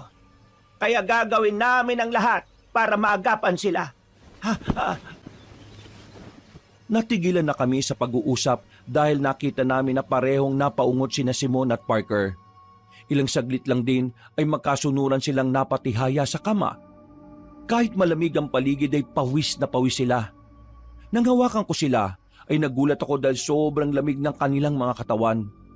Nag-alala ako nang makita na unti-unti ring nangingitim ang mga kuko nila. Otek, magsunog ka na ngayon din ng goma. Bilisan mo! Tawagin mo na rin si Keto at pakuhain mo na ng mga halamang gamot na dawag dun sa malapit sa ilog. At ikaw naman, Peter, kunin mo yung maliit na planggana sa lababo at lagyan mo ng maligamgam na tubig. Samahan mo na rin ng bimpo. Sige na, madali ka. Opo, Manang. Sige po. Sinunod ko kagad ang pinag-uutos ni Manang. Nagdala ako ng maliit na planggana na may lamang maligamgam na tubig. Inutusan ako ng matandang babae na punasan ng salita ng dalawa kong katrabaho na ginawa ko naman. Ilang saglit pa, lumabas muna si Manang May sa silid. Pagbalik ay may dala na siyang langis mula sa garapon. Nagpatak siya ng kaunti sa planggana at ang iba naman ay pinahid niya sa kanyang kamay. Bago parehong pinahiran ni na Simon at Parker sa ulo. Naglalaban ng init at lamig ng mga katawan nila. Ano pong ibig sabihin nun? Malalakas ang resistensya nila. Nilalabanan nila ang pagkayanggaw. Kaya hindi sila basta-basta susuko. Hindi sila basta-basta magiging mga aswang. Eh, palaban po talaga sila eh. Kaya, salamat naman sa Diyos. Wag na muna tayong magpakasaya at makampante. Hanggat hindi natin natutunton kung sino ang may gawa nito, hindi pa sila ligtas. Bubulungan at bubulungan sila ng yanggaw hanggang sa mapasuko ang kanilang loob. Hindi sila titigilan hanggat hindi sila sumusuko laban sa sumpa. Marami pang sinabi si Manang May patungkol sa mga nayanggaw at iba pang uri ng aswang at alagad ng kadiliman. Marami akong natutunan at nalaman ko rin na isa pala siyang manggagamot ng herbal na medisina. Nakilala sa kanilang lugar bilang babaylan. Yun nga lang ay hindi ganun kakompleto ang kaalaman ng matandang babae dahil namatay na ang tagaturo niya noon. Nagsikap na lang siyang mag-aral at natutunan niya rin ang ibang kaalaman sa mga ibang albularyo na nakakasalamuha niya. Hindi man siya ganun kahusay pero may kakaya naman siya kahit papaano, lalo na pagdating sa pangontra. Higit kalahating oras ay dumating na ang mag-amang Mang Otek at Keto. Dawag na itim at iba pang halamang gamot ang dala. Ang dawag na itim ay isang uri ng baging na may kakayahang mapalabas sa tunay na anyo ang isang aswang. Ito ang gagamitin natin para masilo ang aswang. Salamat po. Umaasa ako na gagaling sila. Mas manalig ka sa Diyos dahil siya ang may kakayahan para mapagaling ang mga katulad ng nangyayari ngayon sa mga kaibigan mo. Instrumento lang ang mga katulad ko. Opo, salamat nga rin po sa Diyos. Inutusan na nga ulit ni Manang May si Mang Otek na magsunog ng gulong. Kami naman ni Keto ay umantabay lang ng gagawin ng matandang babaeng manggagamot. Tinali din muna namin ng mahigpit sina Simon at Parker. Dahil kabanong, ang sabi ni Manang May, kapag daw nagising ang dalawa, ay siguradong bigla na lang silang mananalakay dahil sa pagkatakam. Kumalat na kasi ang epekto ng pagkayanggaw base sa itsura ng mga itim na ugat sa katawan nila. Pagkatapos namin silang itali, gumilid na kami at pinagmasdan ang gagawin ng manggagamot. Mula sa planggana ay hinagis niya ang mga halamang gamot na pinagpira-piraso. Pinigapiga niya ito hanggang sa kumataas at mag-iba na ang kulay ng tubig. Nang sapat na ang katas para roon, ay isinantabinan niya ang halamang gamot. Saka muling hinalo ang maliit na planggana. Umantabay lang kami ulit sa kanya hanggang sa nagsimula na ang ritual. Nangilabot ako kabanong habang pinakikinggan ng kakaibang salita. Para yung Latin, pero mas malalim na mas nakakapanindig ng balahibo. Pasimple akong napayakap sa sarili habang pinagmamasdan sina Simon at Parker na parehong umuungot-ungot na naman. Ilang beses niyang inulit ang nakakakilabot na salita at nang matapos na ay saka siya tumingin sa amin. Sigurado akong may mangyayari mamaya. At kahit na anong mangyari, wag na wag kayong makikinig sa sasabihin ng mga kaibigan mo. Naintindihan mo ba? Opo, Manang. Magsisimula na ako sa ikalawang dasal. Magdasal na lang din kayo ng sarili nyo at manatiling nakaantabay. Pagtango namin ni Keto ay kumuha ng lampara matandang babaeng manggagamot. Pagkatapos ay nagsimula na siya ulit sa ritual. Uyog sang gabi, ibulgar ang nagtagot. Sang dugo nga nagtubo, ipakita ang nagluwal. Pagkatapos ay sinindihan niya ang nasabing lampara at pinatong sa ibabaw ng maliit na planggana. Gulat na gulat ako kabanong dahil habang kumikislap ang apoy ay unti-unting lumabo ang tubig hanggang sa mangitim ito. Napatingin kami roon ni Keto at ganun na lang ang gulat namin dahil may imahe kaming nakita. Parang mukha ng babae. Morena, mahaba ang buhok. Maganda pero may mga matang mapupula. Pamilyar sa akin ang babae kaya napabaling ang atensyon ko kay Manang May. Kilala ko po yung babaeng yan, Manang ah. Siya yung naroon sa kasiyanong first night namin dito. Si Lerma. Opo, siya nga po. Yung sinabi niyong babae na mabait at tahimik. hindi rin ako makapaniwala na siya ang nangyanggaw sa mga kasama mo. Ang totoo niyan, hindi ko rin inakala na siya ang busaw. Hindi sumagi sa isipan ko ang bagay na ito. Siguradong magugulat ang mga taga-baryo kapag nalaman nila ito. Pero bakit niya po tinatarget ang mga kaibigan ko? Katulad nga ng sinabi ko, kayo ang mga dayuhan. Kayo ang may mga bagong dugo sa pang-amoy niya. At yan ang gusto ng mga busaw. Isang bagong dugo para mapanatili rin sila sa mga bata nilang anyo. Naputol na kami sa pag-uusap dahil biglang napamulagat sina Simon at Parker. Natakot ako dahil matindi na ang pamumula ng mga mata nila na para silang may mga sore eyes. Tumitig sila sa amin na parang gulat na gulat. Lalo na nang maabutan ng mga sarili nila na nakatali ng mahigpit. Ano ibig sabihin nito, Peter, ha? Bakit kami nakatali dito sa kama? Pakulan mo kami! Ano ba nangyayari, ha? Parang pato? Hindi magandang biro to, ha? Pakawalan mo kami! Pasensya na po, sir. Ano ba ang ginagawa mo? Bilisan mo na! Kalaga mo na kami! Kahit ako na lang! Huwag mo na ako idamay sa pagpaprank-prank na ito! Hindi kita pwedeng pakawalan, sir eh. Anong hindi pinagsasabi mo? Bibilang ako ng 3, ha? Kung hindi, yari ka sa akin! Hindi talaga pwede, sir eh. Peter, pakawalan niyo ako rito. Nagugutom ako eh. Nauuhaw ako. Bilisan mo na. Hindi ako nakaimik dahil sa nakakatakot na sigaw na yon. Nang mapabaling kami kay Parker ay tila napupuno na ng itim na ugat ang kanyang muka. Naglalaway na rin siya habang pilit na kumakawala sa matinding pagkakatali. Ganun na rin ang ginawa ni Simon. Pareho silang nagsisisigaw at nakikiusap sa akin, Kabanong, para pakawalan ko sila. Sa kabilang banda ay naawa ko sa kalagayan nila pero natatakot din ako ng husto. Pinigilan naman ako ni Keto at tinawakat sa magkabilang balikat. Huwag kang lalapit sa kanila, kundi sasakmalin kanila at sigurado akong mamamatay ka. Gumilid lang kayo at magdasal. Ako na munang bahala sa kanila. May kinuha si Manang May na may kalakihang garapon. Ang laman nito ay pinaghalong abo at buhanging itim. Dumukot siya ng kaunti at tinagisan sina Simon at Parker. Nagsisisigaw ang mga yon habang nagwawala ng gusto. Kung ano-ano rin ang murang lumalabas sa mga bibig nila. Galit na galit sila at kung ano-ano na ang mga sinasabi. Walang iya ka, matanda ka! Kapag nakakawala ako rito, ikaw ang una kong kakatayin! Pipira-pirasuhin ko ang katawan niyong lahat. Kakainin ko ang mga laman loob niyo at wala akong ititira kahit na buto. Manahimik kayo! Kapag di pa kayo tumigil sa kakaputak, uubusin ko sa inyo itong itim na buhanging may abo! Galit na nanahimik ang dalawa sa takot nilang matamaan ulit ng sinasaboy ni Manang May. Hindi ko maintindihan ang nangyayari kaya lumapit ako sa likod ng matandang babae kasama si Keto. Ito ang pangontrang itim na buhangin na may inabuhang holy water.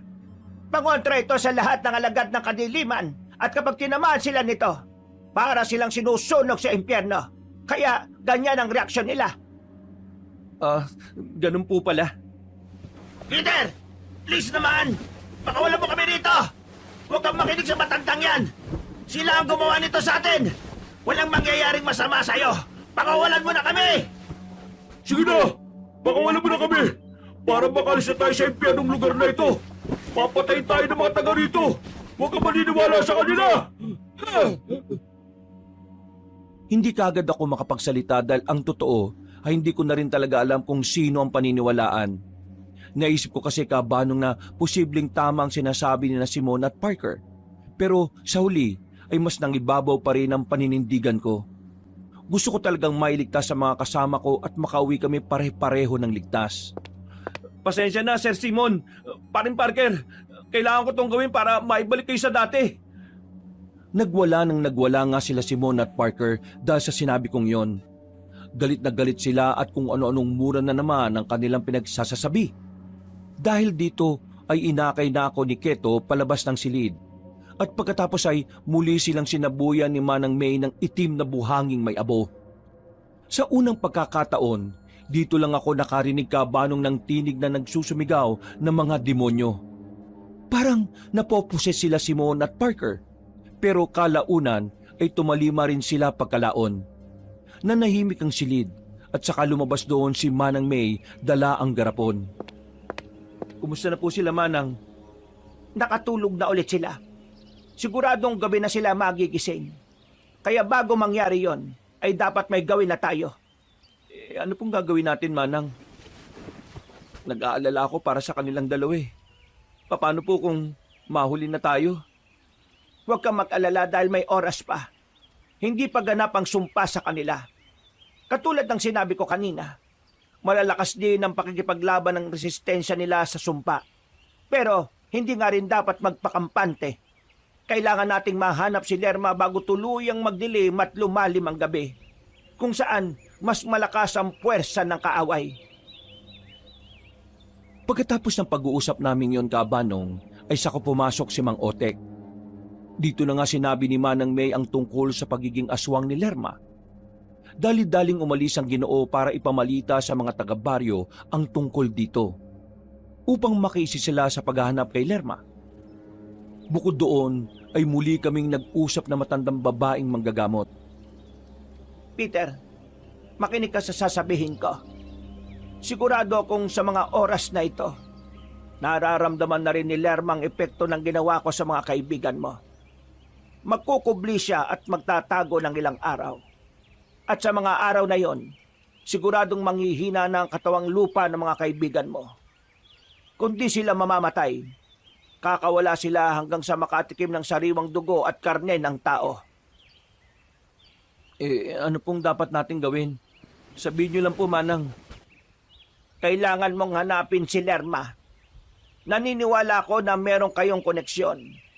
Sa ilang araw na pagsunod niya sa iyo, may lubid na hindi nakikitang magkokonekta sa inyong dalawa.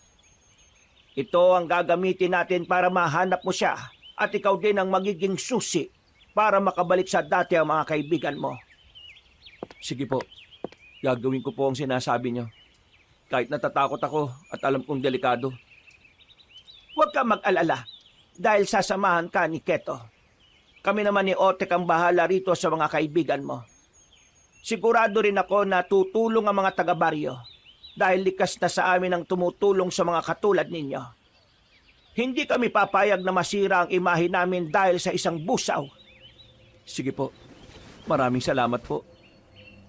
Sumunod ka sa akin sa bodega. Halika. Habang binabantayan ni Keto ang silid kung saan naroroon sina Simon at Parker, nagtungo na nga kami sa bodega. Mula sa lumang kahon ay meron kinuha si Manang May na isang maliit na panyong meron daw orasyon. At sa loob nito ay merong lumang kutsilyo na nangingintab sa pagkatansok. Hindi basta-basta nasusugatan ang mga busaw.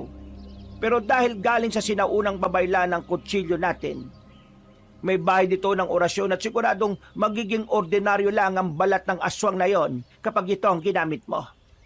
Habang ginagawa namin ng paraan dito ang kaibigan mo na hindi malukob ng sumpa, dapat mapatay mo si Lerma sa lalong madaling panahon. Sige po, gagawin ko po makakaya ko, Manang. Mabuti, dahil kung hindi, pare-pareho tayong malalagay sa alanganin. Hindi na dapat dumami pa o mga nakang aswang sa lugar na ito. Hindi ko alam kung paano ako magkakaroon ng lakas ng loob pero tumango ako.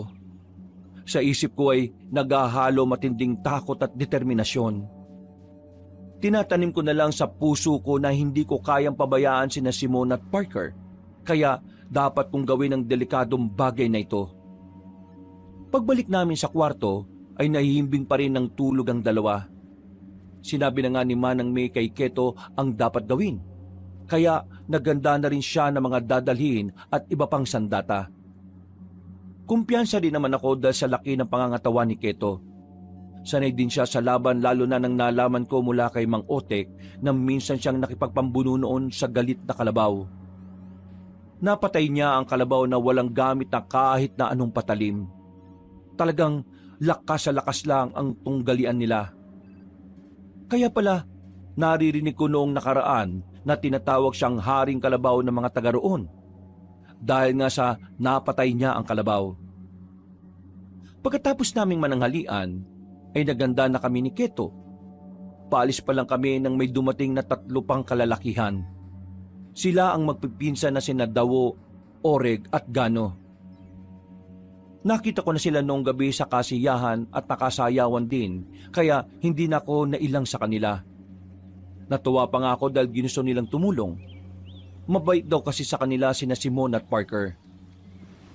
Peter, huwag mong iwawaglit sa kamay mo ang pandakaki. Malaking tulong yan sa pakikipagsagupan nyo. Huwag ka na rin masyadong mangambadal bukod kay Keto. Kasama nyo na rin ang magpipinsang sina Dawo, Oreg at Gano. Magtatagumpay kayo. Basta sundin mo ang mga tanda at huwag kang padadala sa takot. Tandaan mo na ang tapang ay sandata rin. Lalong higit ang pananalig sa may kapal. Opo, Manang. Tatandaan ko po ang lahat ng sinabi nyo. Matapos naming marinig ang mga pangaral, pag-aalauna na ng tanghali ay nagtungo na kami sa pinakadulo ng baryo kung saan nakatira si Lerma. Higit kalahating oras din bago kami makarating doon. At katulad ng inaasahan na namin, wala na kaming nadatnan sa kanyang bahay. Dahil dito ay sinunod ko nga ang sinabi ni Manang May. Pumikit ako at inisip lang ang busaw na nakaengkwentro ko noon. Maya-maya lang, hindi ko rin alam kung paano nangyari pero kitang-kita ko talaga sa isipan ko ang isang pulang lubid na tila nag-uugnay sa amin ng nasabing aswang. Mga kasama, totoo nga sinabi ni Manang May. Alam ko na kung nasaan si Lerma. Nasa kagubatan siya. Dito sa likod ng kanyang bahay. Doon natin siya hanapin. Walang pag-aalinlangan na tumango ang mga kasama ko. Kitang-kita ko ang tapang sa kanila. Kung tutuusin nga, ay ako lang yata ang nakakaramdam ng takot na itinatago ko lang. Pagpasok namin sa kakahuyan, ay tila nag-iba ang ambiance ng kapaligiran. Binalot kami ng matinding katahimikan at pakiramdam ko ay nasa ibang mundo na kami. Ganito pala ang pakiramdam ng merong tinutugis na aswang. Noon sa mga horror films ko lang nakikita ang mga ganito. Hindi ko akalain na ako na mismo ang dadanas. Habang papalalim kaming 5 sa gubat, napansin kong may kakaibang amoy na sumisingaw sa paligid. Ganitong-ganito ang amoy na yon nung una kong makita ang busaw. Kaya sigurado kong nasa paligid lang siya ngayon. Sumenyas ako kay Keto at si Keto naman ay sumenyas sa magpipinsan. Huminto kami at nagmatsyag sa mapunong paligid. Naamoy niyo ba yun, mga kasama? Yun ang amoy ng busaw nung una ko siyang makita. Kaya sigurado ko ngayon na nasa paligid lang siya. Hindi pa man ako natatapos sa pagsasalita ay nakarinig na nga kami ng kaluskos mula sa hindi kalayuan. Sabay-sabay kaming napatingin doon kung saan nakita namin ang itim na anino na mabilis na tumatakbo at nagtago sa mga halaman. Ayun, nandun! Nakita ko siyang tumakbo ron! Nagulat ako na makakasunod na tumakbo ng mabilisin na Dawo, Oreg at Gano papunta sa tinuro kong lugar. Nakarinig na rin kami ng pag-ungol ng kung anong nilalang pero nakatakas din yung kaagad. Nawala na rin kasi ang napakabahong amoy kaya pinatigil ko na sa paghahabol ang magpipinsan. Napalingon ako kay Keto na tumango lang sa akin. Pagkalaon ay may nakita kaming bato. Tumungtong ako roon at iginala ang paningin. Pagkatapos ay muli akong pumikit at inisip ang busaw hanggang sa makita ko na naman ang lubid na nagkokonekta sa aming dalawa. Lerma! Magpakita ka na sa amin! Alam ko naman na ako lang talaga ang pakay mo eh. Hindi mo na kailangang idamay pa ang mga kaibigan ko. Lumabas ka na! Tapusin na natin to! Huwag ka magpakatuwag na tago ng tago, busaw!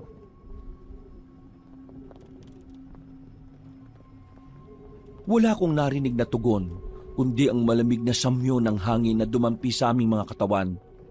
Dahil dito ay bumaba na ako sa batong yon at nagpatuloy sa paghahanap.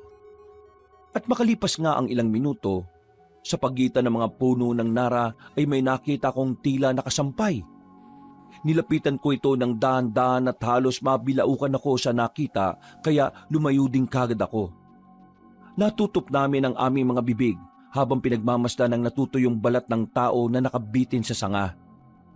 Marami yun at ang ilan ay tila basa pa sa dugo na parang bagong hubad mula sa katawan. Nakita ko kanina sa isip ko, kaya nasisiguro kong malapit lang rito si Lerma sa paligid natin. Maging maingat tayong lahat, guys! Pagtangon nila ay muli akong naggala ng tingin sa paligid. Tumingin ako sa relo at nang makita kong 3:00 na ng hapon ay meron akong kinuha sa bulsa. Ito kasi ang bilin kanina ni Manang May. Guys, magpaliyab na tayo ng tuyong sambong. Pagtangon ni Naketo, Dawo, Oreg at Gano ay magkakasunod na nga naming niliyaban ng tuyong sambong. Kumalat ang usok nito sa paligid hanggang sa makalipas ng ilang minuto, narinig namin ang ilang malalakas na sigaw mula sa hindi kalayuan. Isang matinis na tinig na hindi galing sa tao. Napatingin kaming lahat sa kinaroroonan ng nakakakilabot na boses. At bago ko pa man maigalaw ang mga kamay at paa ko, ay may biglang humagibis mula sa lilim. Isang aninong napakabilis na parang ihip ng hangin na may kasamang amoy ng bulok na dugo. Tumalon ako paharap at tumama ang isang kamay ko sa puno. Paglingon ko ay doon ko na nga nakita si Lerma na namumula ang mga mata. Naging alerto na rin ang mga kasama ko na nagkanya-kanyang bunot ng kani-kanilang sandata. Sa wakas, nagpakita ka rin! Huwag kang umastang matapang, Peter. Naririnig ko ang mabilis na tibok ng puso mo. At ng puso niyong lahat. Talagang pinuntahan niyo pa ako dito, ha? Ang akala niyo naman mapapatay niyo ako? Hindi niyo ako kakayanin! Ah! Napalundag ang babaeng aswang matapos siyang sabuyan ni Dawo ng buhanging itim na binigay sa amin ni Manang May. Galit na galit siyang humarap sa amin at umangil ng umangil. Walang hiya! Mga walang hiya! Ano? Bakit umaatungal ka ngayon dyan, ha? Akala mo ba hindi ka namin kakayanin, ha? Isa pa lang ang sumusugod sa'yo. Paano pa kaya kung kami ng lahat? Mayabang ka! Nagkamali ako ng pagpili sa'yo. Katulad ka rin pala ng mga kaibigan mong may ingay at madadaldal. Dahil dyan, puputulin ko na ang koneksyon ko sa'yo. At katulad ng ginawa ko kay Simon at Parker, yayang gawin din kita. Gagawin kitang alipin ko. At kayo namang 4, gagawin ko kayong lahat ng pagkain ko. Ang dami mong sinasabi. Hindi ikaw ang magdidesisyon dahil hindi kami ang dihado dito. Ha! Tingnan natin! Nagpakawala siya ng nakakatakot na pag-ungol na may pagkamatinis. At ilang saglit pa ay unti-unti nang nagbago ang kanyang anyo. Siyang-siya nga ang nakakatakot na busaw na nakita ko. Umalingasaw ang nakakasukan niyang amoy. Lumit siya at nangintab sa pagkaitim ang mga balat. Tumalim ang mga kuko at ngipin. Bumagsak ang mga mata at umusli ang dilang naglalaway. Magdasal-dasal na kayo dahil ang gubat lang ang nakakaalam kung paano ko kayo papatayin lahat! Ang dami mong ebas! Sugod na mga kasama! Magkakasunod na nga kaming umaksyon, habang ang aswang naman ay nagtaas na mga kamay at tumalon palapit sa amin. Dahil dito ay binunot ko na sa likod ang pamalong bakal na siya kong sandata. Iwinasiwas ko ito habang siya ay pasalakay kay Keto. Tumama ang pamalo sa kanyang braso. Napatras siya at biglang naghumiyaw na parang mabangis na hayop na nasaktan. Ano? Sugod pa, dali! Ano yung ginawa mo? Bakit ako napaso sa bakal na yan, ha? Gusto mo malaman? Tumingin ka sa likuran mo, tanga! Bago pa makalma ang aswang, ay sumalakay na ang magpipinsan. Naunang nagsaboy si Dawo ng itim na buhangin. Naiwasan yun ni Lerma pero ang dalawang sumunod na pag-atake ay hindi na niya natakasan. Nahiwa siya ng itak ni Oreg sa kaliwang kamay habang si Gano naman ay nasapol siya sa kanang hita. Napasigaw na naman sa sakit ang aswang habang hinahawakan ng tama ng sugat. Tumagas doon ang itim na dugo, dahilan para umalingasaw ulit ang mabahong amoy na parang nabubulok na ewan. Pero imbis na tumakbo, ay lalo siyang naging mabangis. Kitang-kita ko sa mga mata niya ang tapang at galit na siya niyang nagiging parang determinasyon para lumaban. Tumalon siya at nagpaikot-ikot sa mga kapunuan. Sa bilis ay hindi namin nasundan kung nasaan siya. Namalayan ko na lang na nasa kaliwa ko na siya nang marinig ko ang malakas niyang pag-ungol. Dala na matinding galit, tinulak niya ako sa lupa at naramdaman kong pumatak ang laway niya sa braso ko. Mainit din ito na parang pinakulo ang tubig. Naalala ko tuloy bigla ang sinabi ni Manang May na ang sanhi ng pagkayanggaw ng mga katrabaho ko ay ang laway ng aswang. Kaya dali-dali kong tinakpan ang bibig ko at pilit na kumawala sa kalaban. Yayanggawin kita! Ang! Napaiktad si Lerma at napalingon sa likod. Nang makita niyang pasalakay na ang 4 kong kasama ay tumalon siya palayo.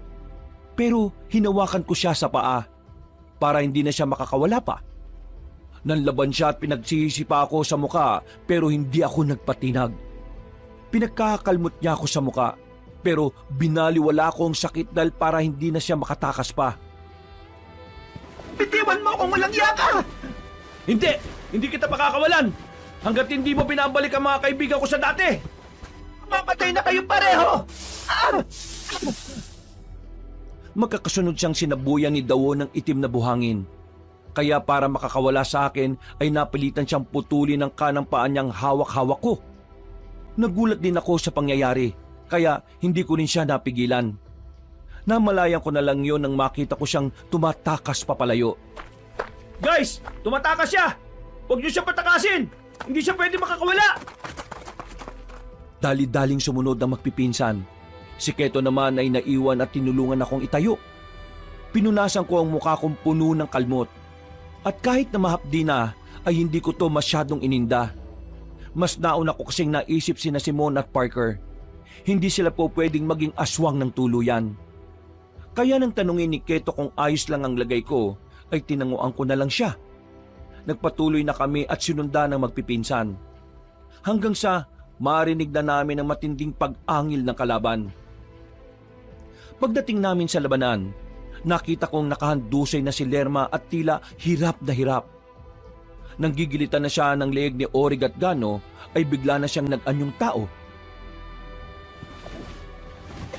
Parang awa niyo na, Peter. Huwag niyo akong papatayin, pakiusap. Hindi ako masamang tao. Biktima lang din ako. Anong biktima pinagsasabi mo? Wala akong ibang pagpipilian. Hindi ko ginusto na maging isang busaw. Inilipat lang sa akin ng walang kwenta kong nanay ang sumpang ito dahil ayaw niya rin ako maging masaya. Hindi ko to pinili kaya biktima lang din ako ng sumpa. Kaya ipinasa mo rin sa iba yung pagiging aswang? Yung bang dahilan mo, ha? Oo, dahil wala na akong kasama sa buhay. Ayaw ko maging miserable ang buhay ko. Ayaw ko mamatay na mag-isa. Ayaw ko maging mag-isa habang buhay.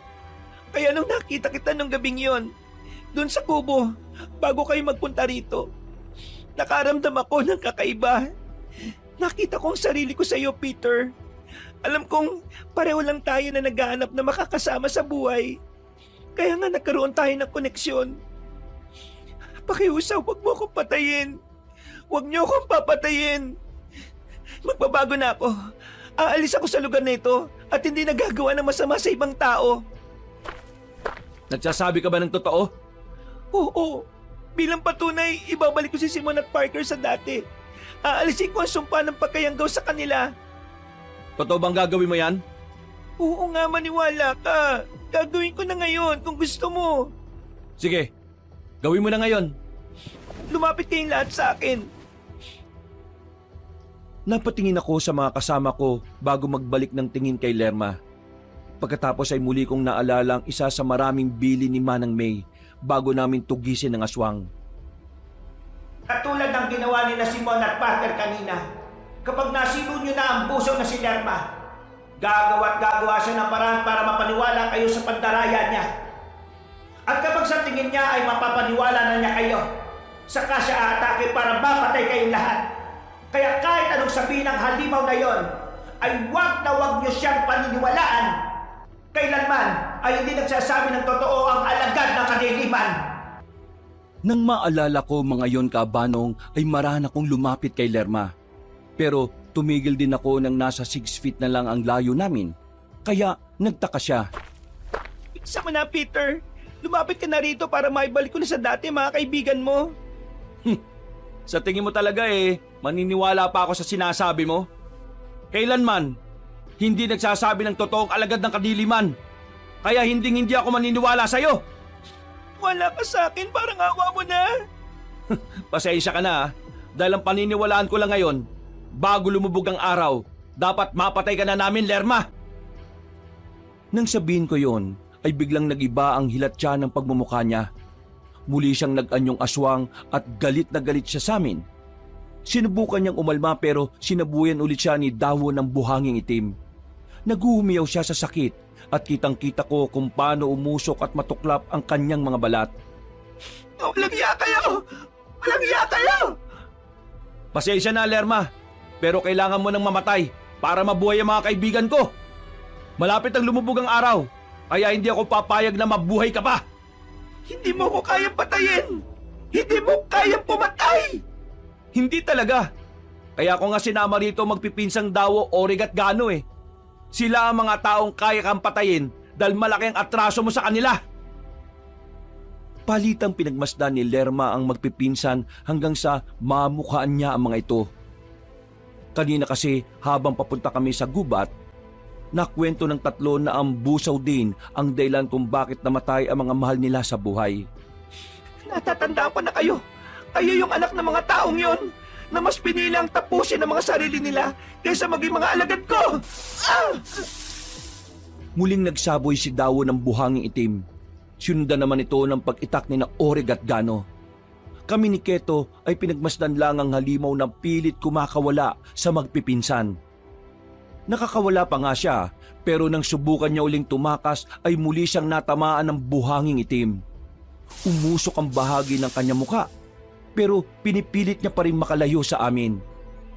Pagkakapit niya sa puno ay nabali ang sanga nito. Nahulog siya at tumama ang hita sa matulis na bagay. Tagos yun sa kanyang hita, kaya naghuhumiyaw siya ng husto na parang bata. Huwag kayo lalapit! Hindi niyo ako mapapatay! Hindi ako mamamatay dito! Babalik ako kayo kapag nakatakas ako! Napunit ang hita niya matapos sipain ni Orig. Pero kahit putol na ang isang paa, ay sinikap niya pa ring tumakas. Yun nga lang ay hindi talaga siya tinigilan na magpipinsan. Ramdam na ramdam ko ang galit ng tatlo dahil sa nangyari sa mga mahal nila sa buhay. Sa kabilang banda, hindi ko din alam kung bakit para akong nahahabag kay Lerma. Tama rin naman ang sinabi niya kanina na biktima lang din siya ng sumpa ng kanyang mga magulang. Tama na! Tigilan niyo na ako! Napapikit ako dahil hindi ito ang ini-expect kong laban. Sa mga horror films na napapanood ko, Kabanong, hindi ka maawa sa mga aswang o anumang alagad ng kadiliman.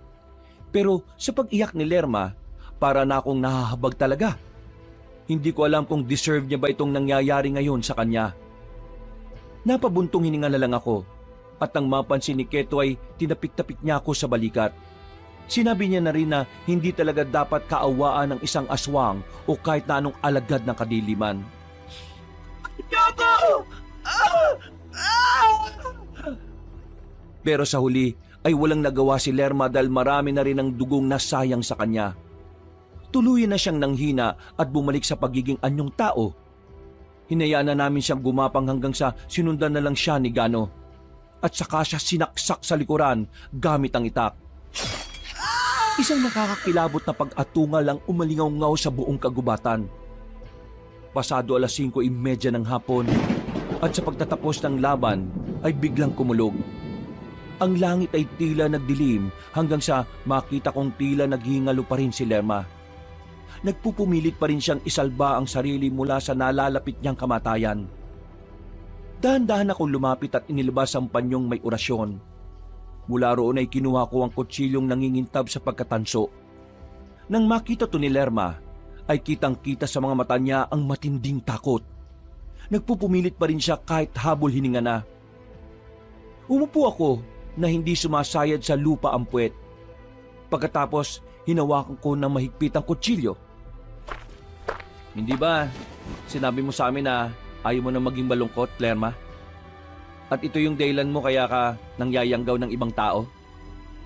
Totoo na biktima ka ng sumpa ng mga magulang mo. Pero meron kang choice eh.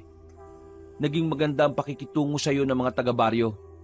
Kahit ilang araw pa lang ako sa lugar na to, ramdam ko na yon dahil napakabait nilang lahat makitungo. Marunong sila makibagay. Ganun na lang din sana ang ginawa mo, Lerma. Pinakitunguhan mo na lang sana ang lahat ng maayos. Kahit yung mga katulad naming na destino lang dito dahil sa trabaho. Totoong naaawa ako sa nakikita ko ngayon sa'yo. Pero dahil sa mas pinili mong maging masama, eto na yung hustisya na yon. Paalam na sa'yo, Lerma. Sa wakas, matatahimik ka na rin. Nakita ko ang sinserong pagpatak ng mga luha niya na iba kumpara kanina sa malakas niyang pagpalahaw. Itinihaya ko siya at dahan-dahang itinarak sa kanyang puso ang tansong kutsilyo. Muling kumulog at sinundan din ng pakidlat hanggang sa tuluyan na siyang malagutan ng hininga. Ilang saglit pa ay nakita namin na tila nalulusaw na ang kanyang katawan hanggang sa maging abo. Napaupo na lang ako ng tuluyang maglaho sa hangin ng pagkatao ni Lerma. Hindi ko talaga alam kung maiiyak ako o hindi. Pero isa lang ang naisip ko. Natapos na ang lahat at ligtas na ang buhay ng mga katrabaho at kaibigan ko. Bago pa lumubog ang araw ay bumalik na kami sa baryo. Pagdating sa tinutuluyan naming bahay ay naabutan ko na roon ng ilang mga taga-baryo. Sinalubong kami ni Mang Otek na nakangiti, kaya tumakbo na ako kagad sa loob ng kwarto. Nagawa niyo, Peter! Salamat sa Diyos! Salamat talaga sa Diyos. Salamat din kay Keto at lalo na doon sa magpipinsan. Sa wakas, matatahimik na rin ang baryo. Ang totoo niyan naging daan din kayo para tuluyang matahimik ang baryo. Salamat din sa iyo. Salamat din po sa pag-aalaga kay Sir Simon at Parker. Kumusta na po sila? Ano ba nangyari? Bakit kami nakatali? Ano to? Bakit may ganito? Teka, bakit parang namamalat yung boses ko? Ang sakit na lalamunan ko, para akong sumigaw na sumigaw ah. Ako rin. Oy, Peter, pakawala mo nga kami rito. Manda ka sa amin talaga. Napangiti na lang ako nang makitang ayos na ang aking mga kaibigan. Makalipas ang ilang araw, nagpasya na lang din ako na hindi na ikwento sa dalawa ang nangyari sa kanila. Kahit hanggang sa ngayon, kabanong, hindi pa rin nila alam ang tungkol sa pakayanggaw nila. Bago kami umalis sa baryo kung saan kami nadistino, muling nagpakain ng mga taga roon. Tuwang-tuwa kami dahil pakiramdam ko ay taga rito lang din kami.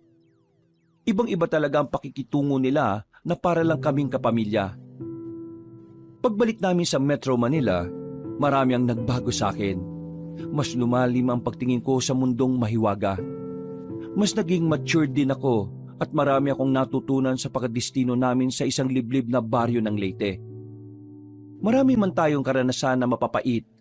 Hindi to pwedeng maging dahilan para iparanas natin sa iba ang ating naranasan. May kanya-kanya tayong pinagdaraanan sa buhay, pero ang importante sa lahat ay kung paano natin to haharapin nang hindi nakakatapak ng ibang tao at wala tayong nasasaktan o nadadamay. Higit sa lahat, palagi nating isipin na hindi tayo pinababayaan ng Diyos na manlilika. Sa anumang pagsubok ng buhay, siya ang magsisilbi nating gabay, basta matuto lang tayong manalig at manampalataya sa Kanya. Mga kabangers, mga kayanggaw, kabanong po, maraming salamat po at naway nagustuhan niyo po yung kwento natin ngayong araw na ito ha. Pero kung nabitin po kayo, pwede rin po kayong dumalo sa iba nating mga channel. Yung isa po yung Pamela Clamil channel. Ako rin po nagnanarate doon on minsan bilang si Lolo Pael. At sana bisitahin nyo rin po yung bago-bago nating channel, yung Kabanong version 2.0. Nako, napakaganda po ng video natin doon at sa mga susunod na isasalang natin. Bakit kanyo? Kasi yung video doon may mga images na rin po na gumagalaw. At bukod sa images na gumagalaw, meron din na po itong music and effects. Kaya pwede na kayong nanonood o pwede rin kayong nakikinig or pwedeng both. Di ba?